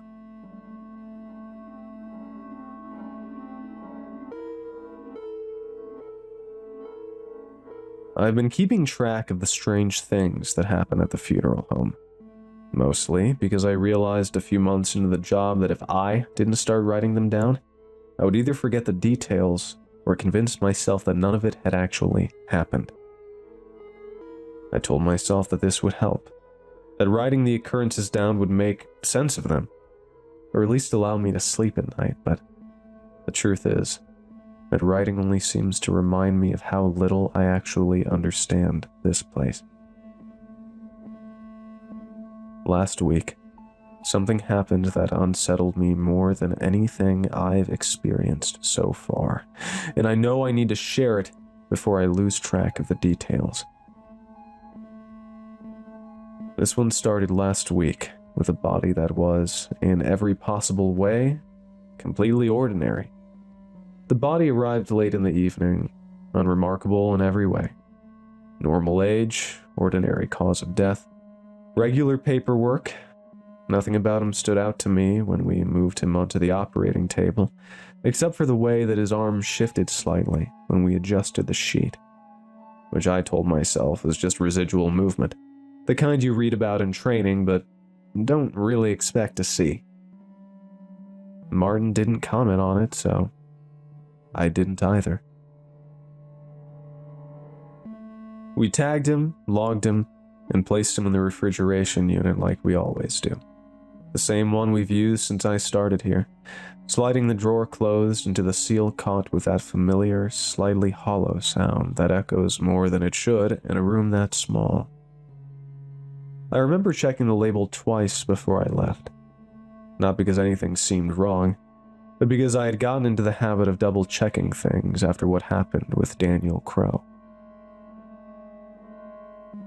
The next morning, I arrived earlier than usual, hardly out of habit and hardly because sleep has become a little more difficult since I started working here. After unlocking the front door and setting my things down in the office, I made my way back to the preparation room with the vague intention of getting a head start on the day's work before anyone else came in. The drawer was closed. That was the first thing I noticed. And for a moment it felt reassuring because it meant whatever I had expected to find, though I couldn't have said exactly what that was, hadn't happened. Then I opened it. It was empty. I froze, staring at the other drawers, my mind racing for a rational explanation. Maybe a janitor's mistake? Martin moving it temporarily, or a misread label? I stood there for several seconds looking at where the body should have been, trying to fit what I was seeing into something that made sense. There are only so many explanations for something like that, and all of them rely on the assumption that something ordinary has gone wrong in a way that can eventually be corrected. I checked the label again, even though I already knew it was the right drawer, and then I started opening the others. I went one by one, moving down the row more quickly than I probably should have, though I was still careful enough to make sure I wasn't overlooking something obvious in my haste. I found him 4 drawers over, positioned exactly as we had left him. Sheet pulled up neatly, tag still in place. There was nothing to suggest anything had changed, except for the fact that he was no longer where he was supposed to be. I closed the drawer, paused, and then opened it again, just to confirm that I hadn't made a mistake. He remained where he was. When I told Martin, he listened without interrupting, his expression neutral in a way that I've come to recognize as intentional. When I finished explaining what I had found, he simply told me to write it down as though that was the most practical and reasonable response to the situation. Time, drawer. Anything else you notice? He said, already turning back to what he had been doing, which left me with the impression that this was not the first time something like this had happened, even if this was the first time I had been the one to notice it. The rest of the day was uneventful, and that night before I left, I checked the drawer again. I decided to let him stay in the drawer he was in when I came in that morning, but then, without really thinking about why, I marked the outside of the drawer.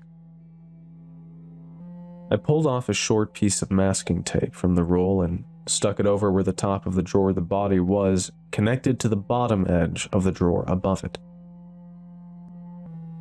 That night, I went home with a small pit in my stomach, though I wasn't sure if I could explain exactly why.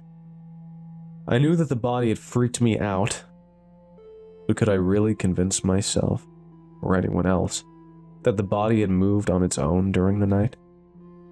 I was one of the last ones to leave in the night, and I was the first to get there in the morning. Though any efforts I had put into easing my worries in the night were immediately undone the following morning. When I came to work the next morning, I skipped out on my normal morning routine and went straight downstairs to storage. To my relief, the drawer was still closed, but on further inspection, any hope I was feeling that I had imagined the events of yesterday left as soon as they had come. The mark was broken. The tape wasn't torn, but it had clearly been moved. It looked like someone peeled the tape off of the drawer, opened it, closed it again, and tried to press the tape back down to where it was before. I could tell that the tape had been removed because it was slightly creased and had a tiny dog ear fold at the top corner. And when I put my face closer to the tape, really trying to remember if I had just done a bad job at taping it shut yesterday, I could swear I saw a fingerprint on the tape.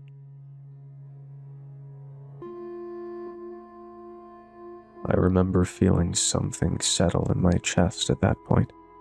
Not panic exactly, but a certainty that whatever was happening was not the result of a mistake I could correct by being more careful. I steeled myself with a nervous, shaky breath, and I opened the drawer. It was empty, but this time I didn't hesitate. I moved through the others until I found him again, farther down, and positioned slightly differently than before. One arm dangled at just enough of an angle that I was certain it hadn't been the night before. Over the next few days, I documented everything. Not just the drawer numbers and the times, but the order I checked them in, the placement of the tools on the cart, the way the condensation formed along the inside of the unit doors, even the faint variations in the sounds of the refrigeration unit inside of the unit doors. Because the more I paid attention, the more it felt like the movement wasn't random.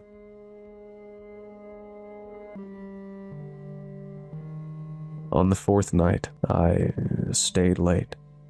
I told Martin I had paperwork to finish, which was partially true, but I mostly wanted to see if anything would happen when I was there.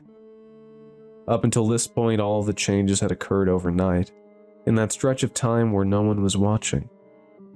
The building felt different at night, quieter in a way that seemed heavier rather than empty, like the absence of sound was itself something that had settled into the walls and floors. And when I stepped into the preparation room, I had the distinct feeling that I was interrupting something, though I couldn't have said what.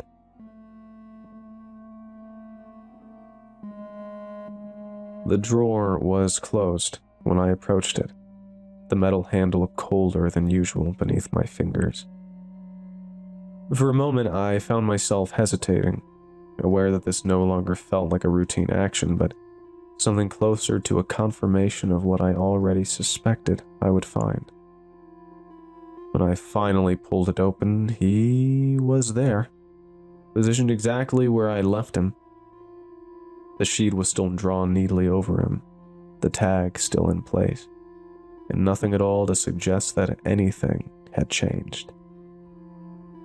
That should have felt reassuring, though it wasn't, because by that point the absence of change felt just as deliberate as the movements had.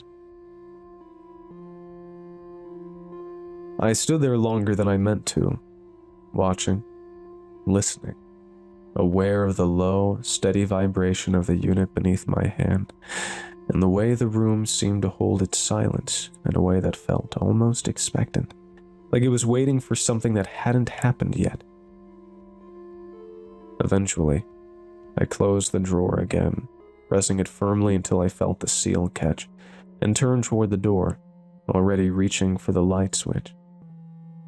I had all intentions of leaving, because there is a point where staying any longer stops feeling like observation and starts feeling like participation. And I was not sure which side of that line I was standing on anymore. Then, with my hand hovering just a foot or two from the switch, the lights went out. For a brief moment, the room existed only in the dim spill of light from the hallway behind me, enough to outline the edges of the counters and the shape of the refrigeration unit against the wall. It was enough light to barely see, but not enough to fill in the details. And it was in that in-between space, where nothing was fully visible, but nothing was entirely hidden either, that I heard it. It was not loud, and it was not sudden. It was a slow, deliberate sound, like the careful shifting of weight across a surface. That kind of sound does not belong to machinery or settling buildings, but to something that is choosing to move. I did not turn immediately. Instead, I stood there with my hand still held up near the light switch, aware of the way the silence around the room seemed to deepen. I held my breath, the hairs on the back of my neck standing up one by one. Finally, a chill ran up my spine, and I worked up all of the courage I had left. When I turned back towards the unit, the drawer was open. Not partially, not slightly misaligned in a way that could be explained later, but fully extended with the metal track visible beneath it, the interior exposed in a way that made it immediately clear that it had not been left that way by accident. For a moment, I thought it was empty again. Then I realized I was looking at it from the wrong angle. It had been moved forward. Not dramatically, but enough that the sheet rested closer to the edge than it had before, the fabric catching lightly on the lip of the drawer as though it had been pushed off in that direction rather than placed there. I did not step closer.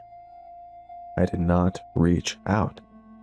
I simply stood where I was, aware of the distance between us in a way that felt significant, as though it was something that could change without warning. After a few seconds that felt longer than they should have, I took a step back. I jumped when I was met with a clanging sound that echoed in the small room. The drawer didn't jerk or slide abruptly, but moved outwards in a small movement that caused it to extend out fully and collide with the end of the track. It stopped moving as soon as I did, as I froze in the middle of my backward step, startled by the sudden sound. I felt something shift in my understanding then, because up until that moment, I had been treating the movement as something separate from me, something that occurred independently and could be observed from a distance. I stepped back again, slower this time. The drawer followed, clanging into the edge of the track again. It wasn't by the same distance, but it was enough to make it clear that the relationship between my movement and its own was not coincidental. I stopped. It stopped. The room felt smaller then. Not physically, but in a way that made the space between us seem less reliable than it had before.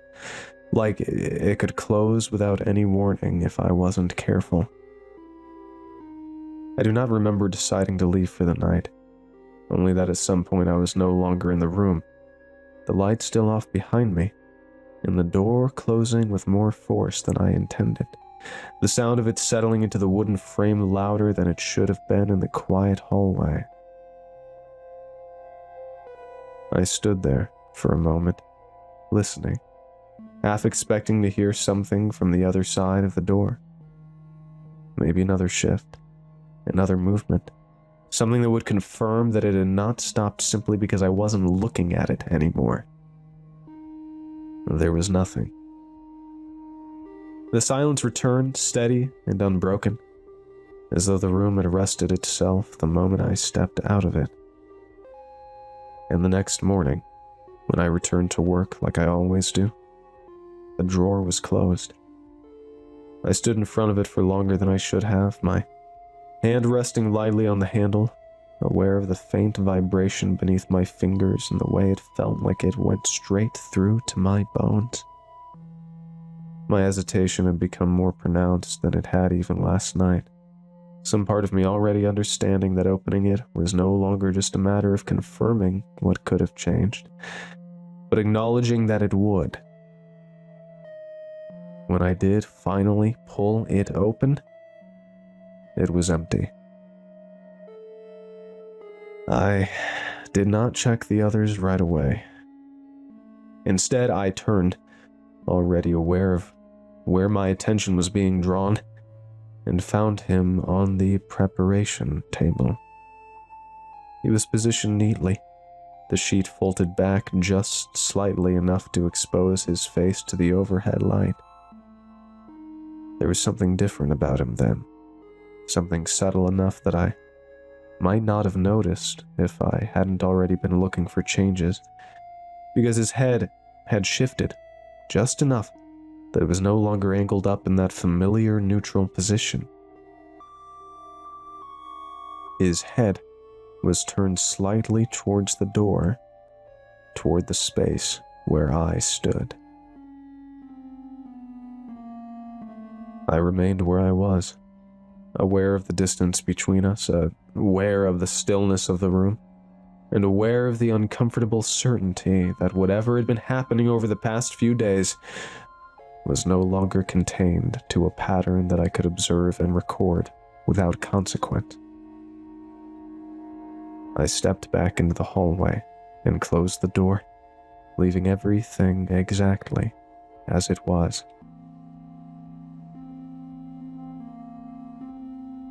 I went home earlier than usual that day, taking the same route I always take through town. The sidewalks mostly empty, the fog still lingering in the spaces between buildings where the streetlights don't quite reach. And for a while, the walk felt no different than it ever had.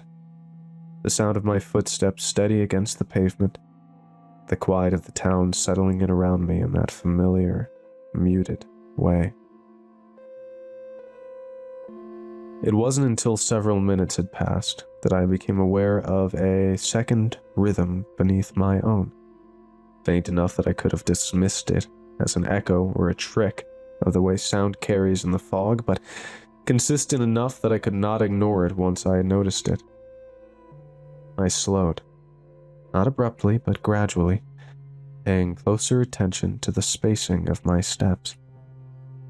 I heard the way each one landed and lifted, and the sound behind me that adjusted with it. Not perfectly, not in a way that mirrored me exactly, but in a way that suggested awareness rather than a coincidence. When I came to a stop, the sound behind me did the same. Not immediately, but after a slight delay, as though whatever was making it needed an extra moment to register the change. I did not turn right away. Instead, I stood there listening, aware of the quiet pressing in on all sides, aware of how little there was to mask the sound if it chose to return. And when I finally looked back, there was nothing there. The sidewalk stretched empty behind me, the fog softening the edges of everything softly, until the distance became difficult to judge. For a moment, I considered the possibility that I had imagined it entirely, that the pattern I thought I had heard was nothing more than my own steps reflected back at me in a way I had misinterpreted. Then I started walking again, and after a few seconds, the second rhythm returned. Faint, measured, following.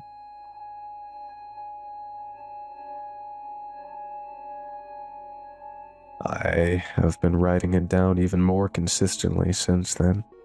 Every detail, every change, every small inconsistency that refuses to settle into something I can explain, because it feels increasingly important that I keep track of where things are supposed to be, even if that understanding only lasts until the next time I look.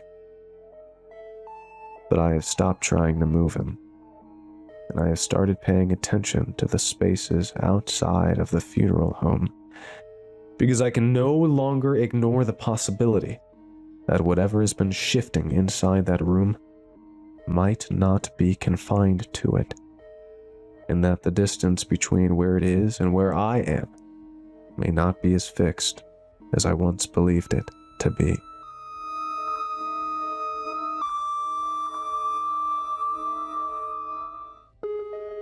We built a 4-dimensional house. Shouldn't have walked on the roof. By Rowan Redfang, and welcome to Creepypasta.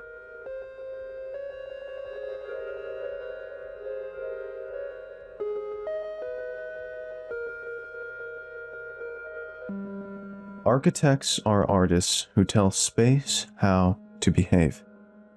We are taught from day one to respect the ground. We spend our lives fighting stress and begging gravity to let our work stand. Dahlia and I instead spent the last decade figuring out how to insult all of that. Because for thousands of years, humanity had been unaware that they were only building on the surface of the universe. The mountain wind bit through my coat with the scent of electric fumes and pine trees. I stood at the edge of the concrete platform behind a blast-resistant glass shield. The clearing around us was a crater we had ripped out of the forest, made of dirt and gravel, hidden between the Alps. General Hansen's squad had butchered over 40 acres of ancient pine to clear the perimeter. Dahlia stood beside me, her fingers tapping on her tablet. It glowed across her face and highlighted the exhaustion under her eyes. She hadn't slept in almost 48 hours, and neither had I. We didn't need coffee. Adrenaline running through our veins made even the cold wind irrelevant. I couldn't take my eyes off our life's work, what we had sacrificed our 30s for.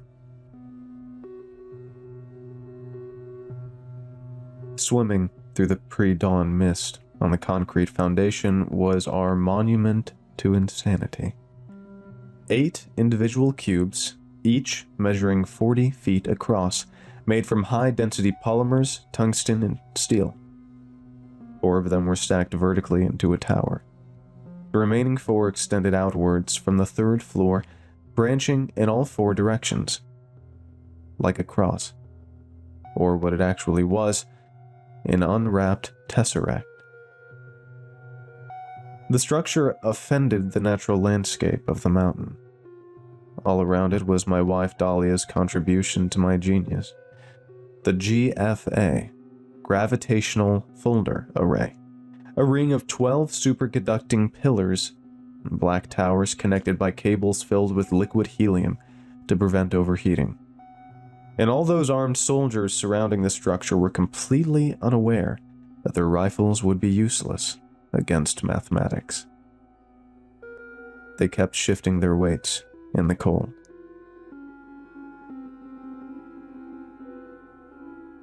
Pressure across the primary nodes is stabilizing. Generators are at a maximum capacity, Dahlia said, with that melody in her voice, like every time the numbers finally made sense. She tucked a lock of her dark hair behind her ear.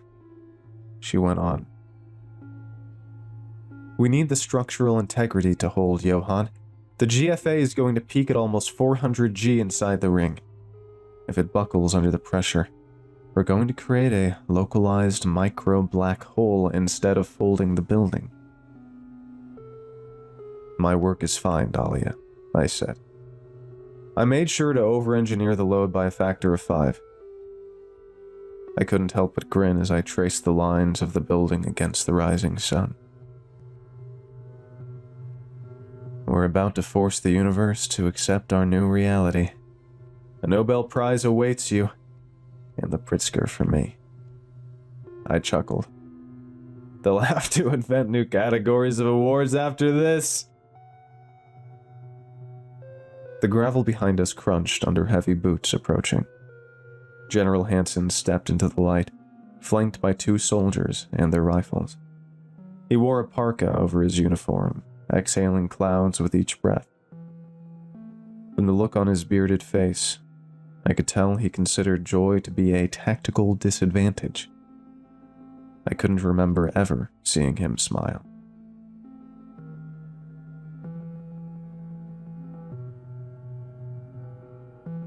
Aren't you planning your award ceremonies too early, Dr. Johann? He said, with that thick German accent. We've been freezing here for weeks now. I'm looking at 8 very expensive plastic boxes. Tell me you're not going to actually crush them. Explain to me again what we're buying before I choose to freeze the money instead of my men. I turned, ready to fend off his skepticism. To think that Dahlia and I were the only people in the world who understood the punchline to the greatest joke ever told to science. Imagine you take a cardboard box and put it in a hydraulic press, I said, gesturing at the structure. What happens? You flatten the box, the general said. Indeed, it doesn't disappear. All the material is still there, just folded into a lower dimension. It becomes a square, from a 3D object to a 2D. I understand how a trash compactor works, Doctor, and I don't like the thought of flattening 50 million euros of NATO funding. We're not crushing anything, I said, unable to keep that electric excitement out of my voice. I was shaking. We just compress a dimension. According to our calculations, the other 7 cubes will compress into the exact same coordinates as the first one without intersecting. They will overlap quantum mechanically. It's topology, Dahlia intervened. Her voice was the perfect counter to mine, calm and precise. The GFA generates a localized gravity well, so intense it will bend spatial dimensions inwards. It will project the building into a higher dimensional space and leave only a 3D cross-section behind. Hansen took a sip from his thermos, shifting his gaze up to my beautiful building. So, like a pocket dimension? You're telling me you can fit an entire base inside a closet? Yes, kind of, I said, clapping once and pointing a finger at him. Imagine infinite space on a finite plot of land. It will revolutionize urban planning, architecture, and storage. Hansen interrupted me. Deployment. A bunker that can't be hit by missiles because the interior doesn't exist outside it. Do it then, Doctor. Let's see where our money went. Dahlia and I exchanged looks. A decade had passed. A decade of failed grants and scientific mockery, of sleepless nights and broken prototypes, all conveyed between us in a single glance. She nodded and tapped a sequence on her tablet. We all put our earmuffs on, our hands joined together on the safety switch mounted on the side of the console. Then we turned the key and pressed the interface. The earth shook when the GFA screamed like a giant beast. Its engines rumbled as massive amounts of power were released into the pillars, more than what could power an entire city. The air pressure dropped quickly and made our ears ring. A frequency followed that hit my chest and made my bones rattle and my teeth ache. The reaction assaulted our biology rather than our eyes. There was no flash of light or laser beams. It all happened just like in our simulation. The space between the pillars boiled, and the air turned into a violent but warm storm that melted the snow around them. I couldn't take my eyes off the building. Lights bent all around it, following geometric arcs that were impossible to predict. Gravitational lensing. That was the name. Like the light of a star passing behind a black hole. Even space itself warped, behaving like air above a jet plane. Gravity was pulling it inwards. All the steel stretched into a translucent distortion, slowly bleeding into the cube beneath. I tasted blood in my mouth, but I ignored it. We knew it would happen. Completely mesmerized, I watched the solid matter fold onto itself. The 4 cubes flanking the 3rd floor collapsed inwards through the center, drawn by the crushing gravity. The architecture was literally recalculating itself, folding angles that our brain could never process. And behind the building, the sky appeared to fracture into thousands of shapes, turning the visual into an ever-shifting mosaic of static. Geometry was melting, liquefying and sliding through the metal. We stared at the matter collapsing towards the central point, but at the same time remaining in the same place. The absurdity of the view made my stomach turn. I gagged, but forced my eyes to stay open. The scream reached its peak with a vibration that almost shattered the glass. With a shock wave of air that slammed dirt and leaves across it, the noise vanished.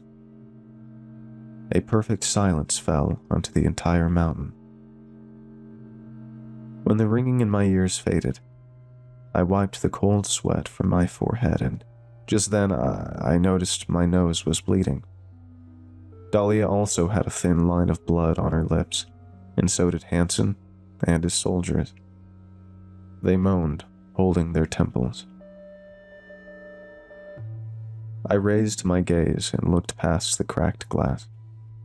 The mist had disappeared, and not just that. "My God," I whispered. My towering cross of 8 cubes was gone. In the center of the concrete platform and the ring of black pillars sat a single cube. Just the ground floor. Hansen stepped forward with a face of shock that spoke for itself. "What happened?" he yelled. "Where's the rest of it? Did it disintegrate? You told me you were going to compress it, Doctor. Did you just destroy years of work?" I ignored him and stared, my palms and face pressing against the glass. "Dahlia, the telemetry?" "It's stable," she said, out of breath. Her fingers tapped across the tablet. "It's there. The mass readings on the platform haven't changed at all. It's still supporting the same weight as before. The spatial overlapping is holding. The W-axis compression is at 100%. She smiled at me, and so did I. The hypervolume folded successfully. It worked, I said, trying to catch my breath. It's all inside. Dahlia slammed into me. My legs were giving out, but my hands, still shaking, wrapped around her coat and held her tight. I buried my face into her shoulder with tears wetting the fabric. We hugged, ignoring the soldiers and the freezing wind returning. Like two people who'd spent the last 10 years digging a tunnel out of a prison, and finally found freedom. "Where did the other floors go?" the general asked. "It's all there," I said. "We just can't see the other 7 rooms because our eyes are locked into 3 dimensions. We're just looking at a single face of it. Radiation levels are negligible," Dahlia reported, her eyes darting between her tablet and the single cube. "Gravity is normalized. Atmosphere is standard." We walked across the dirt towards the perimeter of the platform. Hansen followed us, flanked by his soldiers, their faces paled in confusion. From that angle, the cube looked completely normal. Just a gray box of brutalist architecture with a door on the front and windows on the sides. "So?" the general said with a gesture towards the cube. "Can we walk inside?" "Not yet," I answered. I was about to continue when I took a few steps to the right to get a better angle of the structure. And the magic happened. As my perspective shifted, the cube reacted. It moved. The front face containing the door contracted inwards and flattened into a sheet of light. At the same time, the left wall unfolded outwards to replace it. The door became a ghostly image that lingered for a second before bleeding and vanishing. It slid back into the center and became translucent, while a blank panel folded out from the opposite side. I stopped dead and watched in awe. "My God," the general said. "What the hell is that?" one of the soldiers yelled, aiming his rifle at the cube. "Do not shoot!" we both screamed. Hansen drew his own rifle, taking a step back. "Dr. Johann, the building is moving. You said it was stable. Why is it tracking us?" I could hear both Dahlia's heart and mine hammering in the silence. I sidestepped to the right, and the cube reacted instantly. The wall retracted into an impossible center, and the face with the door came back, pulled from the interior to face me again. Its motions were so fluid and sickening to watch. "It's not moving, and it's not tracking us," I said, taking ragged breaths. The knowledge hit me with massive force. "Nothing is alive, General. It's just the projection." "Speak English, Doctor," Hansen said without lowering his weapon. "He's right." Dahlia stepped in front of him. "Think of a normal 3D cube. If you look straight at it, you only see one face, a square. But if you walk around it, you see the other faces. What we're looking at is no longer a cube. This is a tesseract, a 4D hypercube. It possesses 8 cubical faces, but because it's now existing in a 3D space, it has to rotate its hypervolume to maintain continuity in our field of vision. It's not moving. Our movements are forcing its projection to recalculate. We can only perceive one cross-section at a time."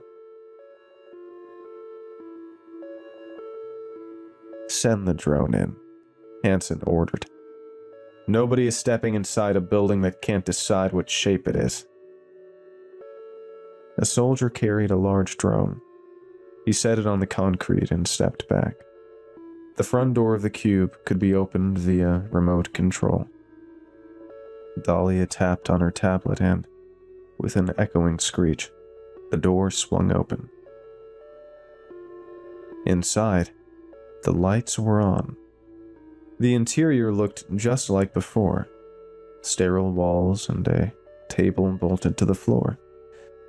In the corner, the staircase leading to the second floor.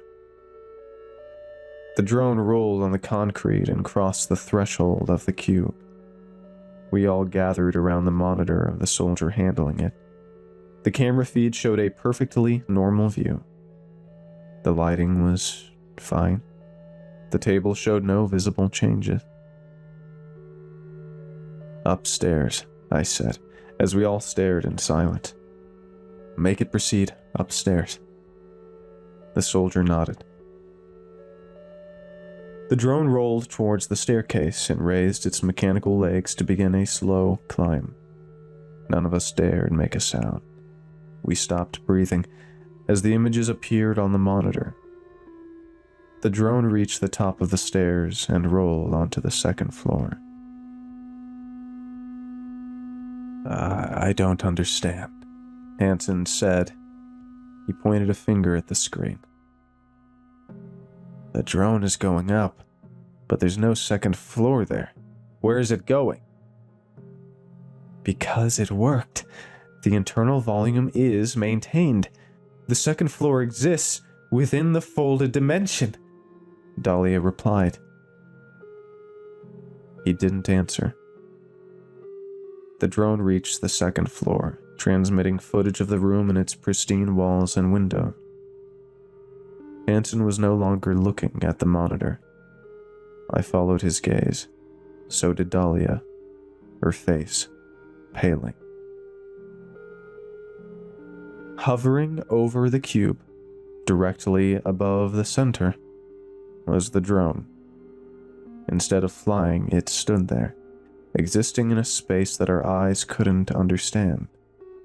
Its shape stretched and twisted to infinity like a graphic glitch. It folded open, showing the internal wiring and circuits, all the gears and treads, the camera lens, everything occupying the same visual plane. We were looking at an autopsy of a robot floating above the cube. But the monitor still showed the images from the inside without issues. As it moved, the metal skeleton kept distorting into long spikes and snapping back into a cluster made of all its components. Inside the building, it was still navigating the second floor intact. It's moving through the W axis, I whispered. It's not broken, we're just seeing the light escaping the folding. That's its cross-section passing through our dimension. That's fascinating. The view was horrifying, but it was also the most beautiful thing I'd ever seen. We'd done it. General, prepare the suits, I said. We're going in. 2 of the last 10 years went into designing those, just for this moment. Thick shells over a flexible membrane, with an exterior of layered polymer that caught the sunlight. The helmet sealed at the neck with a pressurized collar. The 4 security locks clicked, one at a time. We looked like something between deep-sea divers and astronaut. Dr. Johann, you want me to put this on while my men are securing the perimeter in winter clothes? Hansen said, pulling at the gloves of his suit. This feels a bit excessive. If you prefer to walk in without one, Dahlia intervened. Be our guest, General. You said the building is stable. Indeed it is, I said, working the zipper on my torso. But we're not. Our bodies are still 3D. That stops being trivial when we cross that. I pointed towards the cube. The GFA compressed the volume across a W-axis that we don't possess a sensory organ for. If we walk in there without protection, every cell in our bodies will be trying to occupy the same coordinates as themselves. Our organs would unfold outside of them. The general didn't answer. Dahlia finished the explanation. The suits enforce boundary conditions. They keep our body's location consistent. In short, they will tell the universe that we are still three-dimensional in a very angry way. Hansen grunted, looking unhappy with the explanation, but he put on the helmet. The suits were wired, 4 cameras each, 1 in each direction, and microphones. The soldiers outside would have a live feed, or so we thought. Dahlia had done the math on what happened to electromagnetic signals when they crossed a dimensional edge, but we chose not to share that with the general yet. He grabbed his rifle and led the way. We crossed the platform. 3 people who had run out of things to say. The cube sat there in the center of the ring of pillars, like something people would worship. A puzzle waiting to be solved, or a warning begging to be heard. The mist had cleared, leaving behind a sky too blue and clear, like the world itself wanted to observe. Hansen walked in first, raising the rifle to shoulder height. To greet us was the most normal banality, just as all the times we'd gone in before. The walls, the table. On the opposite side, a window showed the mountains and the line of pines. The sunlight came from the distance and formed a yellow glowing square on the floor. Nothing told us we were navigating a hyper-volume. Smells like a construction site, Hansen said. Dahlia's helmet shook slowly. No, it doesn't. We can't perceive smells through the suit. It's a phantom sensation. She checked the reading on her tablet. Atmosphere is standard. Oxygen at 21%. Gravity is 9.81. She glanced towards the window. Visual from outside is undistorted. Of course, I said. We're still in the 3D section. The drone sat at the top of the staircase where it had stopped, intact. Its light blinked green and steady. Might have sounded silly, but I felt affection for it. It went in first and came back fine.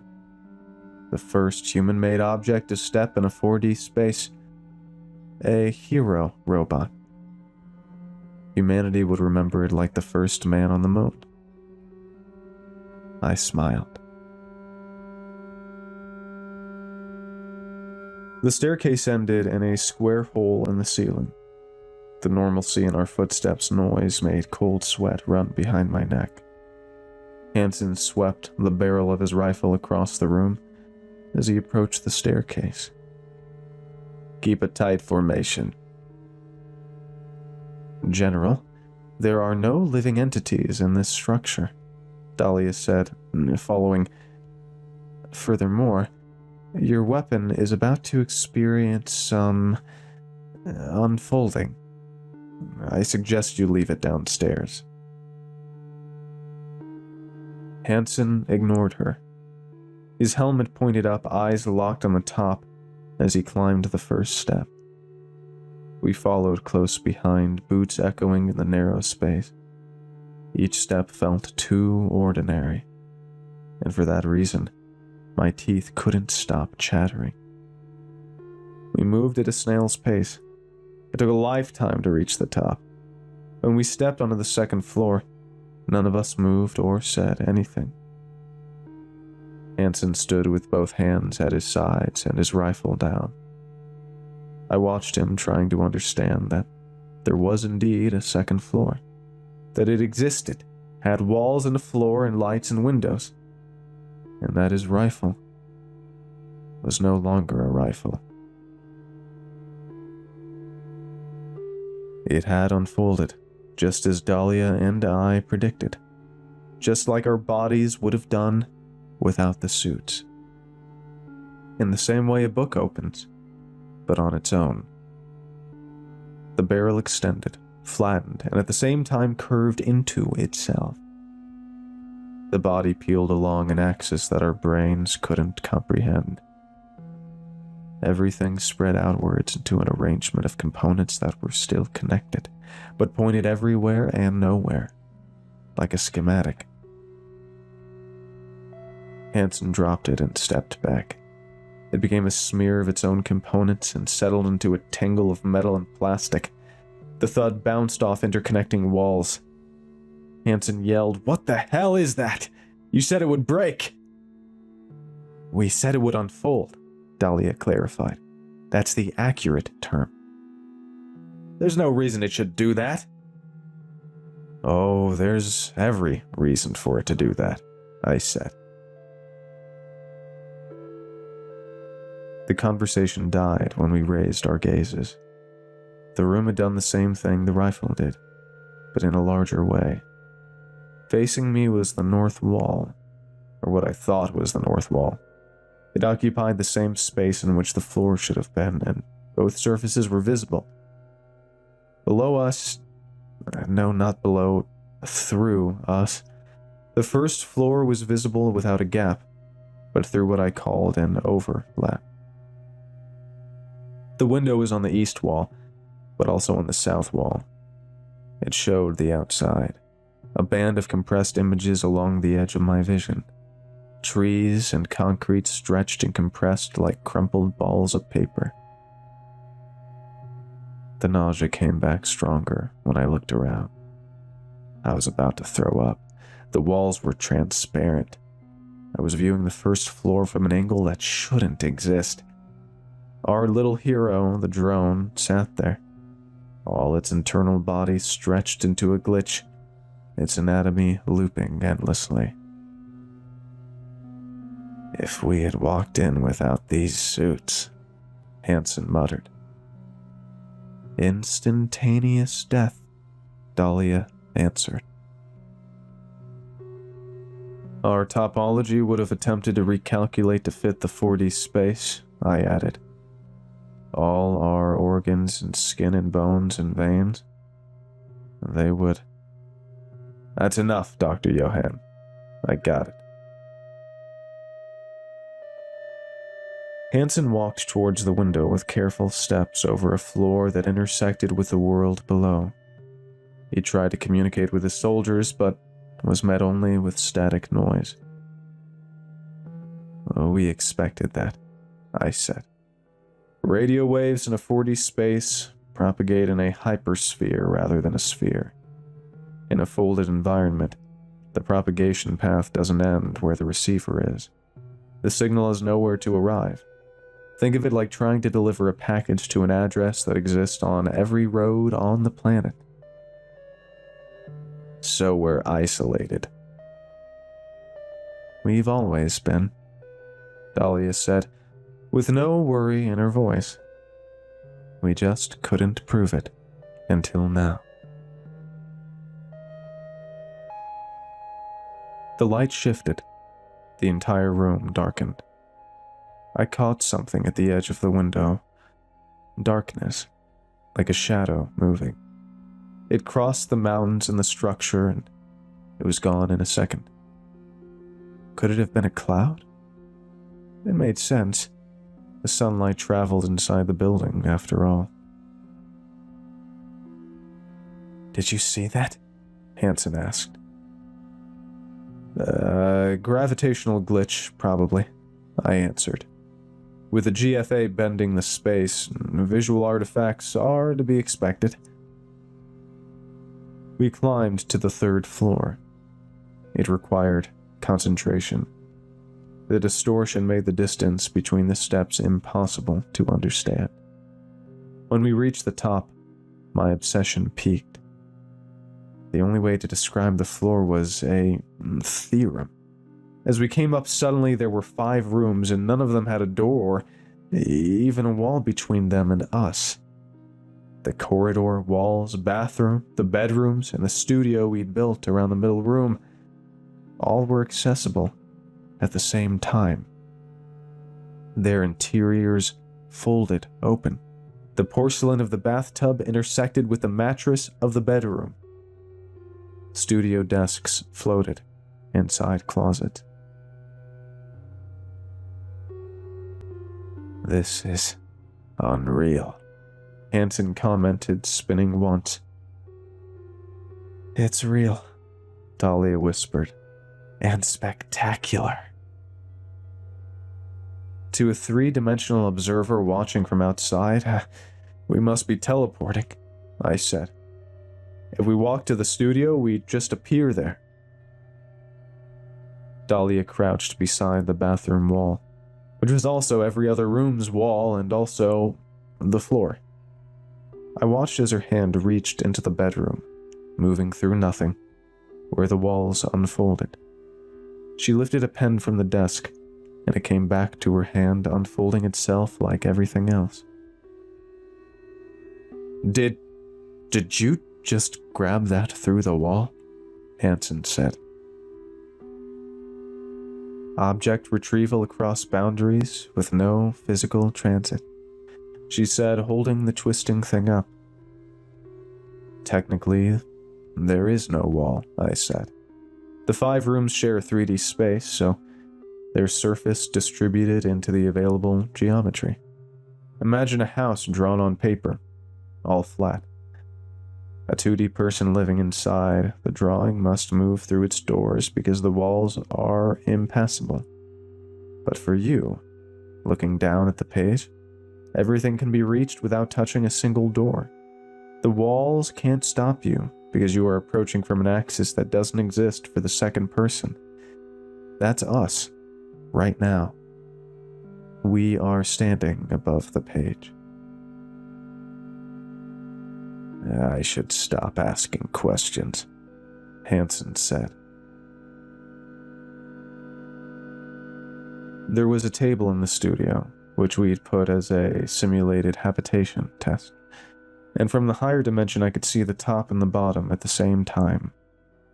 I could see inside the drawers. Dahlia ran her measurements again. Atmosphere still standard and gravity at 9.6. Interesting. A small deviation, but not alarming. Radiation increased slightly, but still way below dangerous levels. As the general inspected the floor, attempting to pick up objects through walls, we collected data, talking and comparing numbers. And so, we heard it. First came a vibration. A frequency that our microphones caught before our ears did. It rose into a moan, deep and uneven, something that didn't fit any scale we could identify. The closest thing I could compare it to was a whale's lament, but it came from above.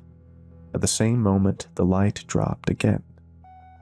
This time, all the rooms darkened for several seconds, as if something was passing between the sun and us. "Can visual artifacts make noise, Dr. Johann?" Hanson said. "We don't know," Dahlia answered, and I knew her too well to see how much those words hurt her to say. "The readings are normal. Nothing spiked during that. No pressure change, no radiation anomaly. Nothing." "It might be dimensional resonance," I said. "In a folded space, the geometry is touching the adjacent regions. Sound might behave differently. Instead of propagating through a medium, it goes through the shape of space itself, and the shape of space here is... I gestured, unsure of what to say. I don't know. Maybe an acoustic artifact from the fold itself. From the fold? Hansen echoed. Like an echo, from the shape of the room instead of the room. The staircase to the last floor felt steeper, harder to climb. We didn't need the readings to notice the air was different, heavier, holding a certain resistance, the same way air feels before a huge storm. When the pressure drops and the body knows before the eyes see it. Our suits register the change. Gravity is at 8.8. We've lost over 10%. Dahlia held her tablet up. Radiation went up 40%. Still within safe levels, but it spiked. Pressure is down 8%. She turned to face me. Johan, this wasn't in our simulations. Is that a problem? Hansen asked. I wanted to tell him no, that everything was fine. It means the fold here is affecting more than the physical geometry. There might be let's call it a battle between the compression and the gravitational field we hadn't accounted for. Will the suits hold? They will. They can hold more than this, Dahlia confirmed. We stepped towards the windows of the 4th floor, and outside, the world had broken. It had said a huge fuck you to perspective. It took me a minute to understand what I was looking at. The soldiers down there, all of them, I could see every single one, were visible in their entirety. No, not through their clothes or skin. Through everything. Their full architecture flattened in the same space as their bodies. Muscle stretched over bones, opened like a blueprint. Their lungs pulsed with each breath, and the blood traveled through arteries across the whole body. They walked around and talked to each other, unaware we were looking at them from a dimension they couldn't see. To another person, it must have been horrifying. To me, it was the most intimate thing I'd ever seen. My men! Hansen yelled when he looked out. They're fine, General, I said. From their position, nothing changed. We're just looking at them from above the page. Remember? They only look like that from up here. Hansen stepped back and didn't look again. Dahlia took her measurements as I photographed every overlapped surface. We checked every reading and talked to each other at a speed that made it sound like a foreign language to anyone who hadn't spent a decade on this project. I laughed when she made a joke, a good one that nobody else but the two of us could get. The last staircase loomed in front of us, ending in a metal door. The roof access. In the exact position where we'd built it. And that never sparked any particular interest in me. Until that moment. The air was becoming too dense, and the gravity was playing unfunny jokes, but I wanted to do it. I had to. Observe the world in full tetradimensional space. I had to see what was on the other side. We have sufficient data, Dahlia said. We should head back. Her face through her helmet was something I couldn't read. For the first time since we'd met in middle school. We were both doing the calculation, but not the same one. We didn't come this far only to go back one step from the finish line, I said. We came this far to collect data, Johann, and we have enough. We've proved the hypervolume exists. The space is too volatile. But there's more above us. That's the problem. There could be too much above us. Hansen stepped between us, facing me. I'll say this. Whatever made that sound earlier came from up there. He pointed at the roof door.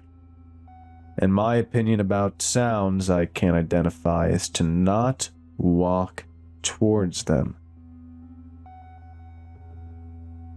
It was an artifact. We're literally bending space-time. Oddities are to be expected. You said you didn't know what it was, Dr. Johann. I just don't know what category it belongs to. We've spent 10 years building this door, and I'm not refusing to open it now that it stands in front of me. I said, too loudly, stepping past both of them, and climbing the distorted steps 3 at a time. This is the paradigm shift. I am documenting the roof. They rushed, trying to stop me, but I grabbed the handle and pushed the door open. I stepped out, and the sky stepped in. Literally. I stood on the roof of a hypercube, right at the top of the dimensional boundary. The sky had become an intersection of all possible skies, with every point visible as a volume instead of a surface, coming from all directions at once. Its layers curved and looped around each other, through cloud formations existing in their full 3D shape instead of a flat ceiling. The atmosphere became an ocean of fractals with impossible geometry and colors that I'd never seen. And I could see time.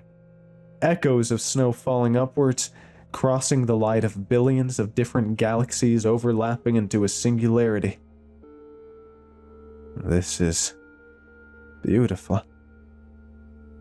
Dahlia gasped behind me, mesmerized. Hansen said nothing. We all looked up in awe. We spread across the roof and walked around. The data kept coming in faster than we could process it. Electromagnetic fields, pressure, gravitational waves, an atmosphere at an altitude we were and were not. And in all that, I couldn't stop talking. I must have said the words Nobel Prize 10 times. We were going to rewrite all the basic principles of physics. No, of all science.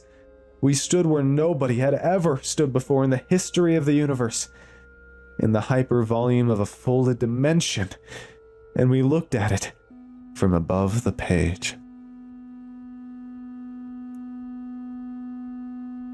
The building vibrated before our suits registered it, and the light changed again.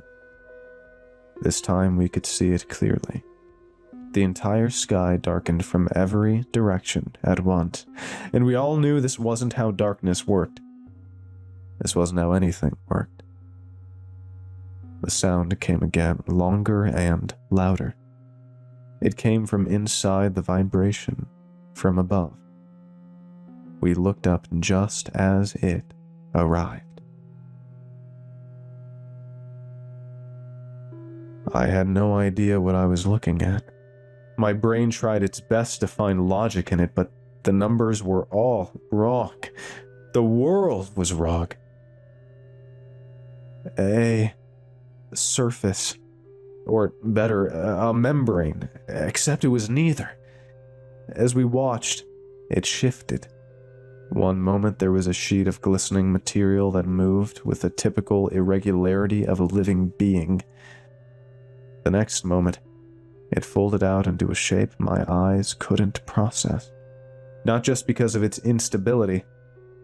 That valley of pulsing red mountains slid with calcified columns like the supports of the cathedral made of flesh and bone.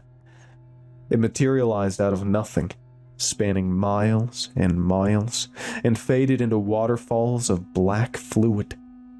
the tissue sliced into the three-dimensional space, constantly warping and folding. On Dahlia's tablet, the gravitational readings did something we never expected. It dropped, faster and faster. 3, 2, 1. Then it reached 0. What happened next was wrong. It went against every law of physics. It dropped below 0.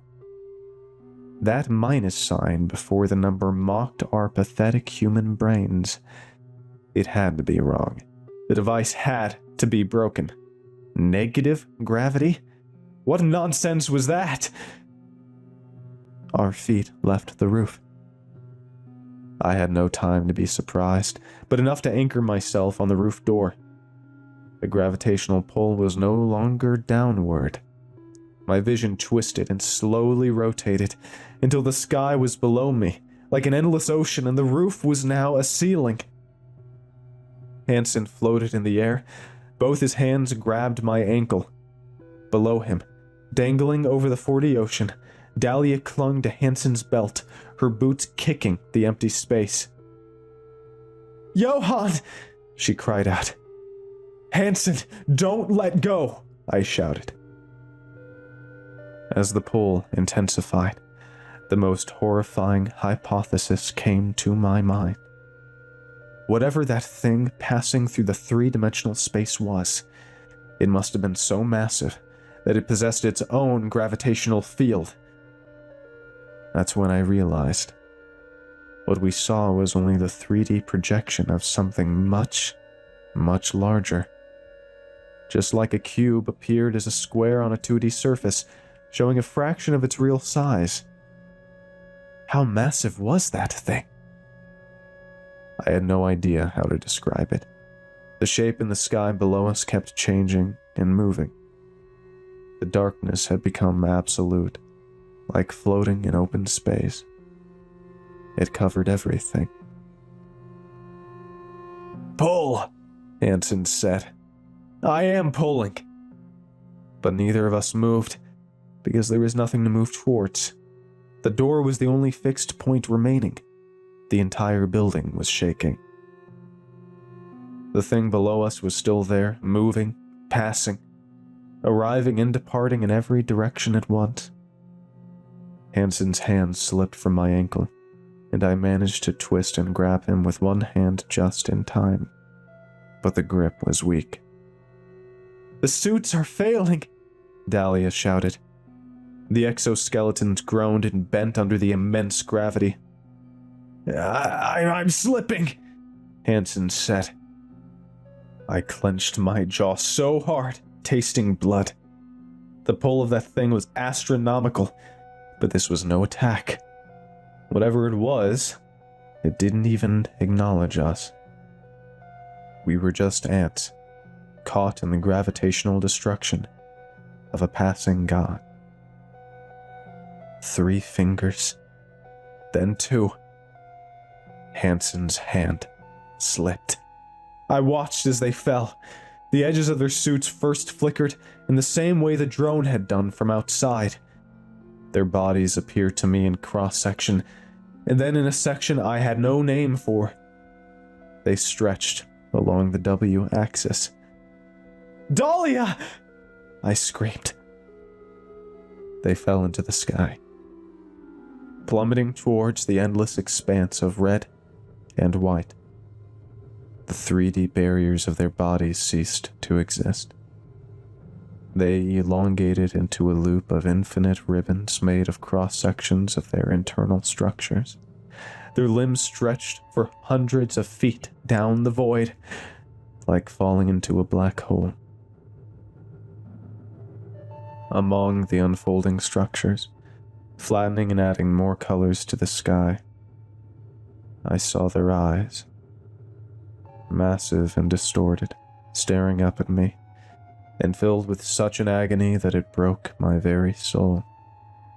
Their screams came through the comms, and after a second, they turned into a loud, electric static.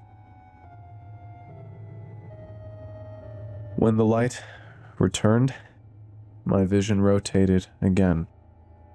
Gravity slammed me on the roof floor and left me lying on the concrete with the 40 sky back above me. My shoulder broke with a sickening crack. I screamed, not from pain. I screamed until my throat burned and I choked. I dragged myself towards the stairs and rolled down. I stumbled blindly through the lower floor, crying. On the second floor, Hanson's rifle was still on the floor, unfolded. The drone continued its mapping. On the first floor, the world returned three-dimensional. A soldier caught me when I stepped outside. I burst through the front door and ripped the helmet off my head. Then I vomited bile and blood onto the concrete. I woke up to a hospital ceiling. Radiation, they told me. I'd been exposed to massive amounts that the suit failed to protect me from. They'd never stopped questioning me about what happened, but I hadn't managed to speak a single word. The doctors looked afraid of telling me the truth. Weeks, or a few days, most likely. That's how long I have left. I'm in a bed with a window that faces the city and the sky above it. An ordinary sky. A blue two-dimensional surface. I'm tired and my hands are cold. 10 years we spent building a door to somewhere nobody could have ever reached. We proved it was there, that we could go in and come back, or that at least I could. Once. And then pay the price from beyond the grave. I know Dahlia's not dead. I want to clarify this. Her suit didn't break last time I saw her. In higher dimensions, time is just another direction one can move. She must be stretching across eternity in a moment of biological unfolding that never ends. But she's up there, and I'm going to meet her soon. Who knows? Maybe all of us are going to very soon. Because just a moment ago, a sound echoed through the glass, coming from the sky. Deep and steady, like a whale's lament. Just when the light shifted and the room darkened for a second. That shift, when something passes between you and the light. It swam across the sky. I saw it, eclipsing the entire planet. A colossal section of glistening muscle and bone. Its shape changing and moving in every direction at once, bleeding from its higher dimension into ours. I'm sorry. I brought it here. I don't know when it's going to tear the sky open, but I know that the sirens won't even have time to start. I just hope I'll be gone before that.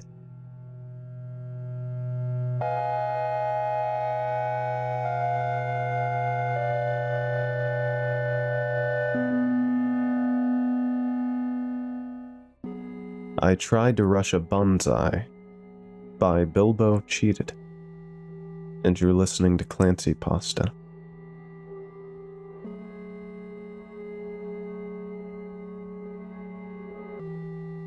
I think I have time to write this. Things have calmed down for now. I have my chair wedged against the door, just in case. There's tapping at the window.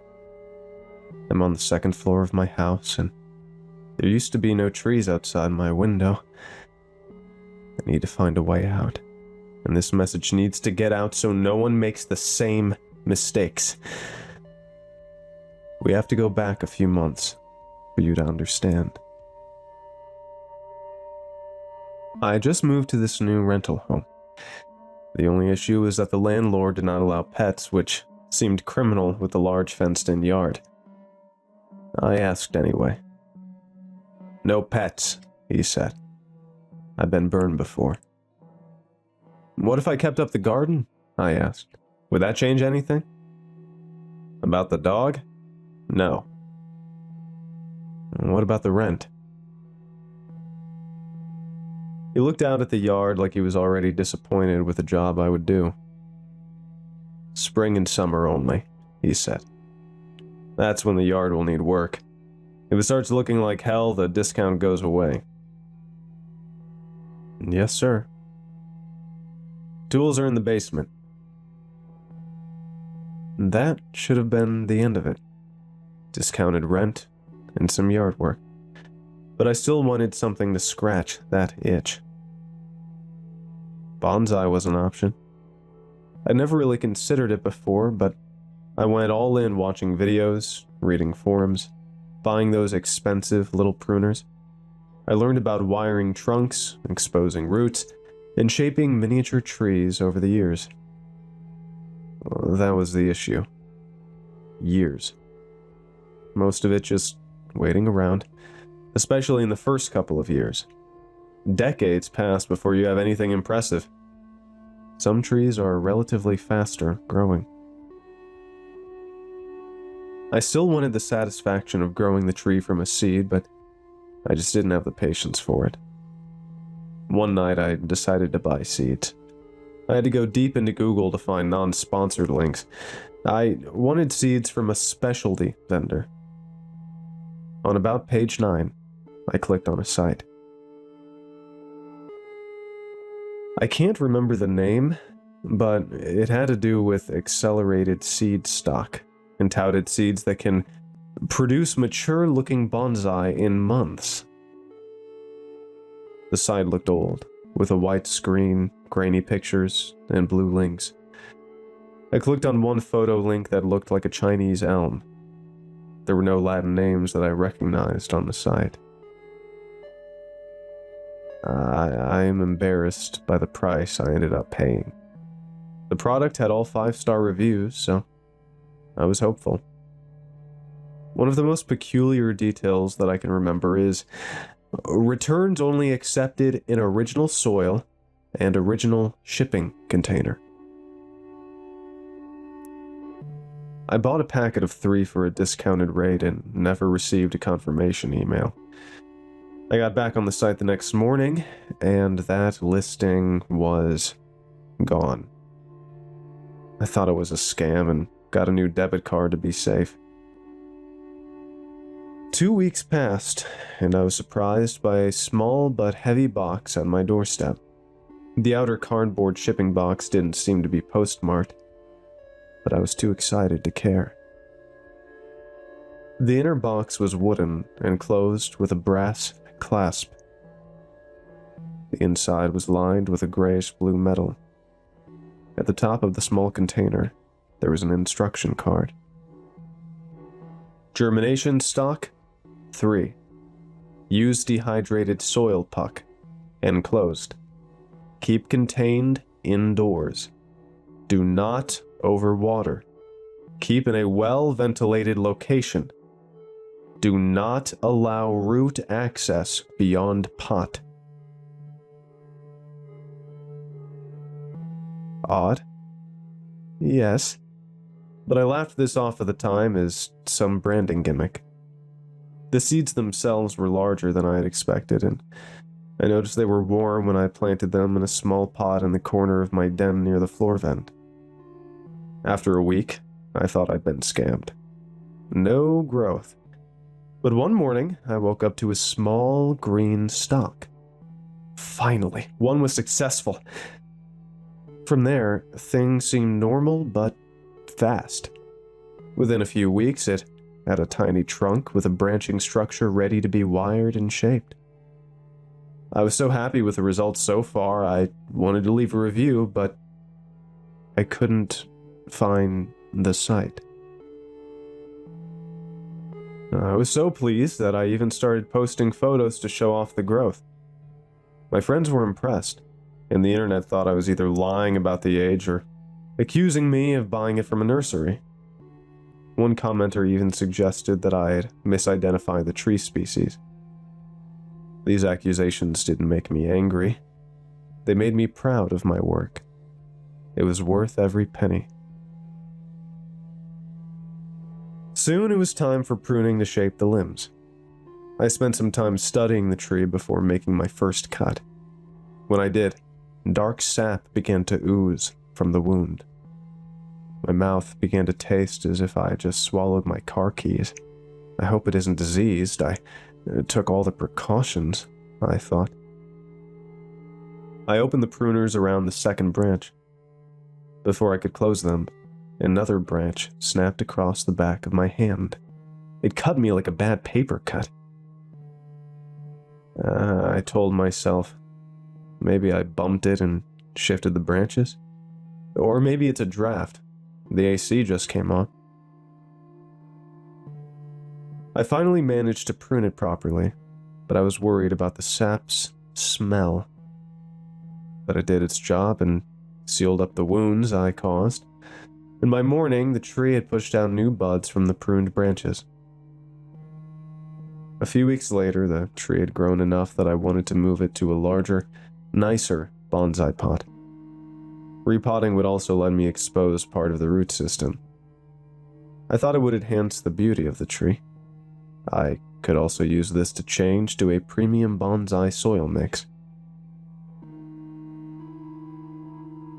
I was surprised by the weight of the pot.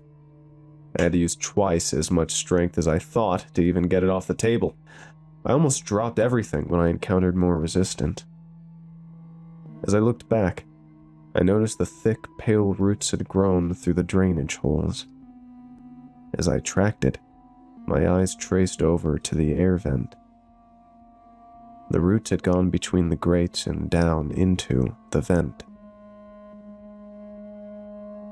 I didn't want to hurt the tree. Bonsai roots can be delicate and are vital to the health of the plant. I didn't want all of this to go to waste. I tried to gently tug it free, but it wouldn't budge. On a closer look, there was a network of pale roots snaking into the darkness of the ductwork. On the one hand, I could just leave it alone, but I want this in the new pot, and I can't have roots growing into the HVAC system. I decided to cut it, and when I did, the roots seemed to recoil, and the detached side fell into the ductwork. That sharp metal taste filled my mouth. And with that taken care of, the rest of the potting went well. The tree was in its new pot with its alabaster roots on display. It was absolutely beautiful. For a day or two, everything seemed fine. I noticed the cut root had grown out of the drainage hole of this new pot. It seemed to be growing toward the air vent again. I moved the pot away from the vent, but the next morning more roots had curved down the sides of the pot, heading in the same direction. I decided to trim these to keep everything in the pot. Overnight, the tree dropped leaves and looked less healthy. I felt guilty. I tried to rationalize that maybe it wasn't getting the ventilation it needed, and this was its way of meeting its needs. From there, little things began to happen that I didn't notice enough to care about. The den started to smell like soil, which I thought was due to the newly exposed roots. Then I started to find dust around the air vents in the house.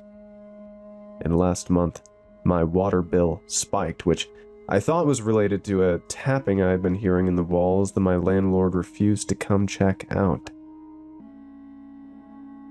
A couple of days ago, I had people over for a housewarming party. It was the first time most of my friends had seen the place. I cleaned more than I needed to and rotated the bonsai on the side table so that the light hit it just right. The trunk had thickened into this elegant curve, and the exposed roots wrapped over the stone it sat on like pale fingers. The leaves were glossy and dense. It looked like something ancient that I had inherited, and people noticed immediately. "Wait," Emily said, leaning over it with her drink in her hand. "Is this the same tree from your pictures?" "Yeah." "No, it isn't." "It is," I said proudly. "You planted this, what, 3 months ago?" Something like that." She looked at me like she had caught me in some lie, but that quickly turned to concern. "That's not normal." From the kitchen, somebody said the den smelled like a greenhouse. Someone else said it smelled like pennies. I pretended not to hear that. I haven't smelled anything in weeks. Mark wasn't a bad guy. He just makes mistakes when he is drunk. Toward the end of the night, he crouched in front of the bonsai with a beer in his hand and gave it a serious look.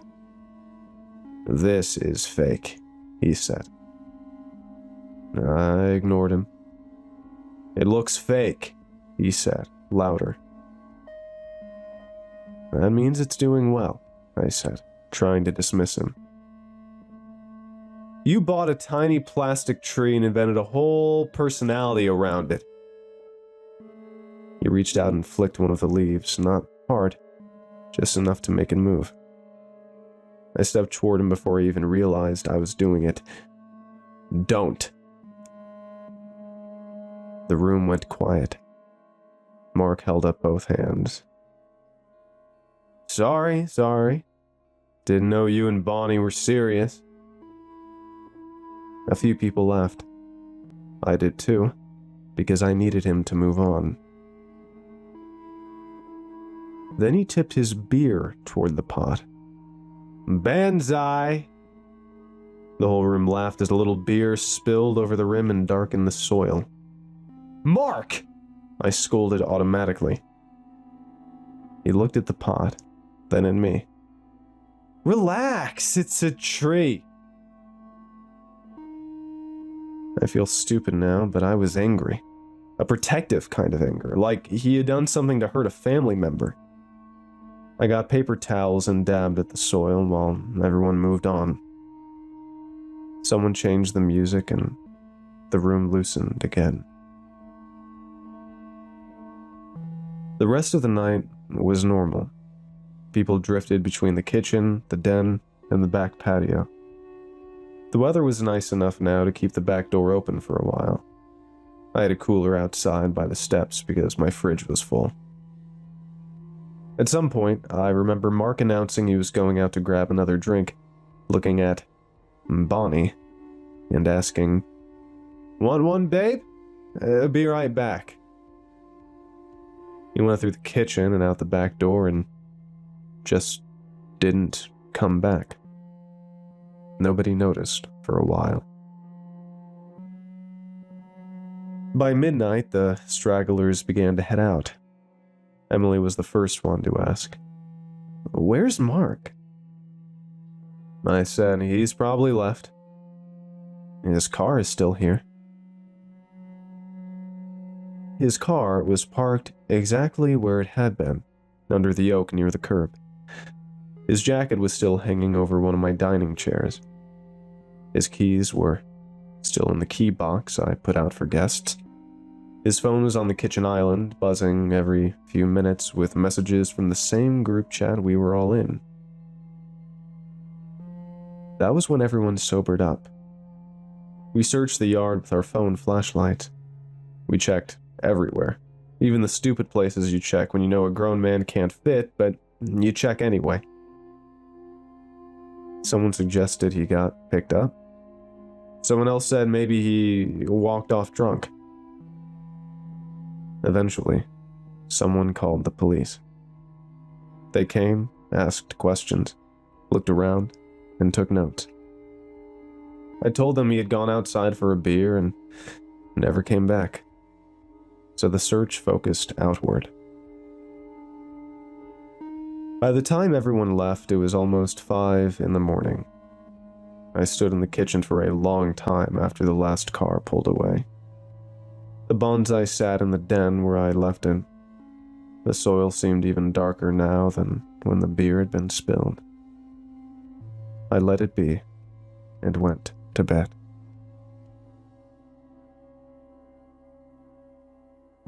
I woke up this morning and I found something green growing out of my kitchen sink. At first I thought it was a piece of spinach.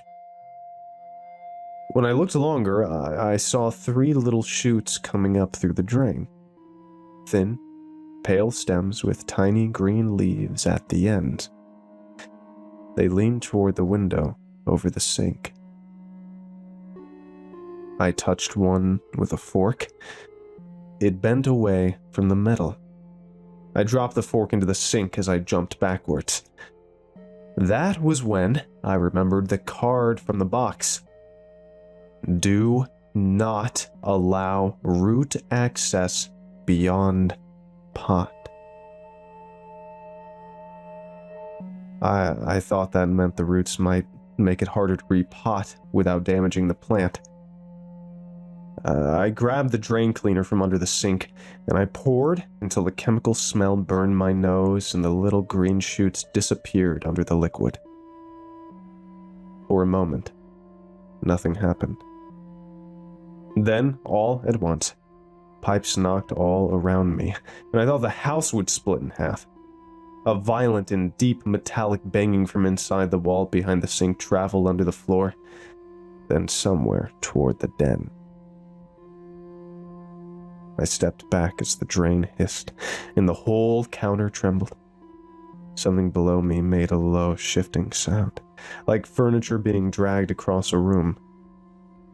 From the den came a dry rustling of leaves, 1,000 tiny movements layered on top of one another, like the tree was shivering.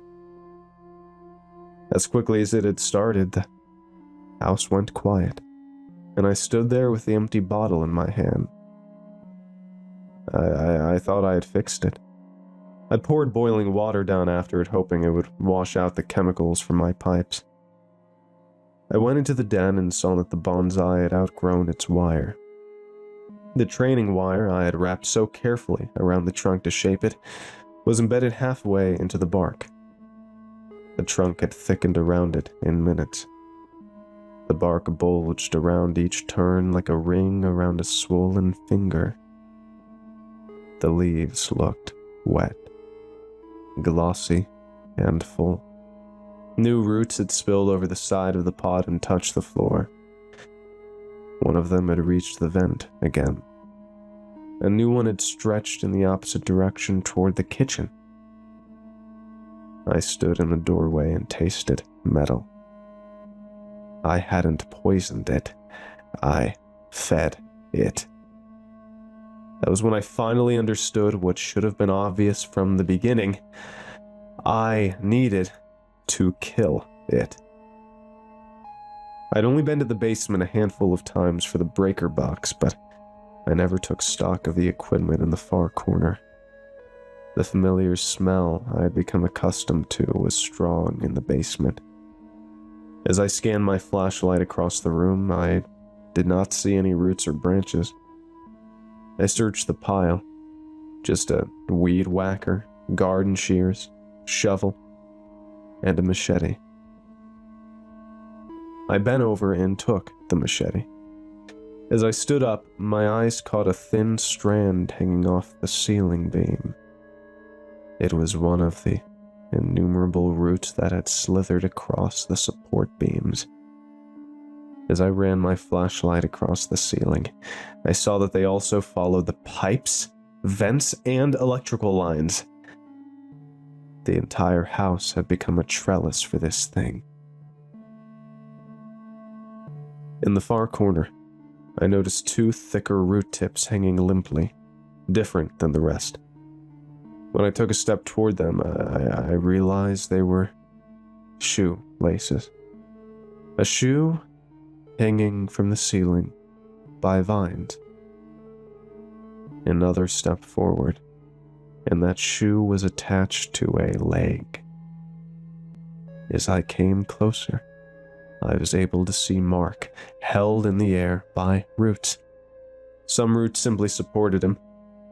Others were growing shallow into his skin, still visible like tortuous veins. Large roots weaved through the wall of his chest. His eyes were held open by small tendrils hooked in the corners of his eyelids. 2 thicker roots disappeared into his mouth. Smaller roots followed their path and threaded between his teeth and down his throat. I hoped he was already dead. Then his eyes were pulled towards me and his lips began to move silently under the control of the roots. The roots around his chest tightened, forcing air out of him one word at a time in a raspy, muffled tone. He's almost ready. I swung my machete, trying to cut what was left of Mark's body down, but they recoiled in response, pulling Mark tightly to the ceiling. As they squeezed him tight, a sound of anger came from his body. A thick limb swept the floor and knocked me to the ground. Roots reached down from the ceiling and grabbed my arm to pull me closer to Mark. I used my weapon to free myself. Every cut root leaked the metallic-smelling sap. Some of it fell on my face. It burned. The basement lights flickered and the HVAC began to roar. I needed to get upstairs, and I needed to wash off the sap before it burned too deeply into my skin. The roots chased me into the den. The trunk was twisting and thickening before my eyes. Its branches writhed as the exposed roots spilled over the pot and shot across the floor. Offshoots went into the air vents and covered the doors and windows. The tree itself was still quite small, with its exposed roots now beet red. I ran to the front door, grabbed the knob, and twisted. Nothing. The knob would not turn. I looked down and saw the thin red roots threading through the edge of the door frame. They had grown into the seams. I saw them flex and relax under the paint, like a vein under the skin. I tried to pull harder. The door may have shifted half an inch, just enough for the roots to tighten back the gap. I ran desperately to the back door. Same thing. The kitchen window was my next best bet. I had it open about 2 inches when roots shot out, grabbed it, and slammed it shut with enough force to crack the glass. Then red roots spread across the pane, weaving through the broken glass until there was no opening left. I stopped for a moment, helpless, waiting for the roots to take hold, but nothing. Then there was tapping. One inside the kitchen wall, one beneath the floor in the den, 2 or 3 above me in the ceiling. Back and forth. The taps never seemed to happen at the same time, like they were waiting for the other to finish. Were they communicating or testing something? Maybe they were mapping the house, learning the exits, and closing them. I thought about the pot in the den, the stone with the roots displayed exactly how I wanted them. I thought about how I'd carefully shaped my tree. It was beauty through restraint. I failed to keep the tree contained. It found a bigger pot, and I was in it. Then the walls creaked, the floor under me gave a pop, and in the den, the leaves began to rustle. So, now I'm in my home office.